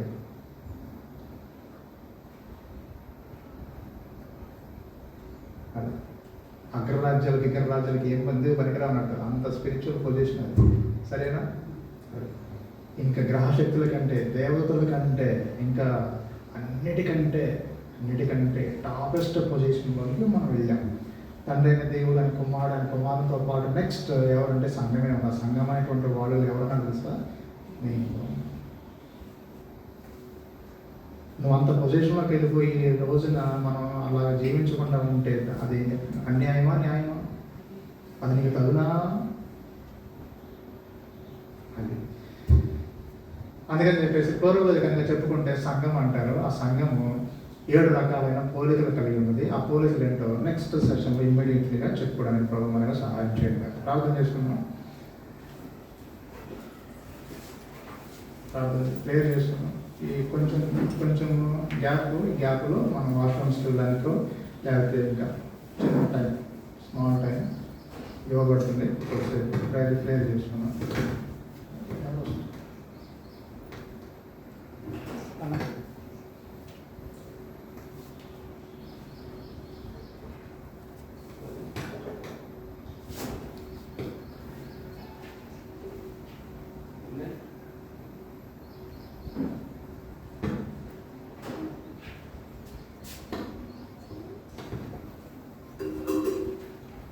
చెప్పబడినటువంటి వాక్యం కొరకు మనం ప్రార్థన చేసుకున్నాం. దయచేసి మన కళ్ళు మూసుకోండి, ప్రార్థనలో ఉండండి. దేని గురించి ఆలోచించొద్దు, ఎవరి గురించి ఆలోచించొద్దు, నీ గురించే మాత్రమే ఆలోచించాలి.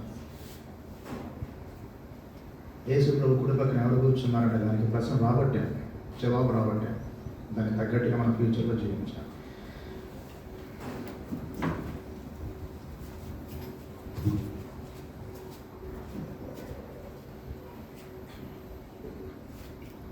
ప్రార్థన చేసుకుందాం.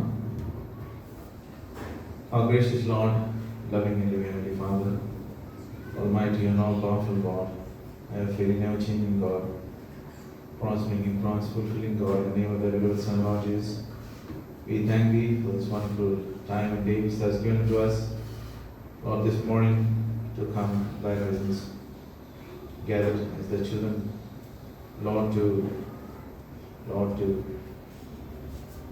celebrate the 3rd anniversary of Red Shilon as a worship to Father in Southmore. Lord, we thank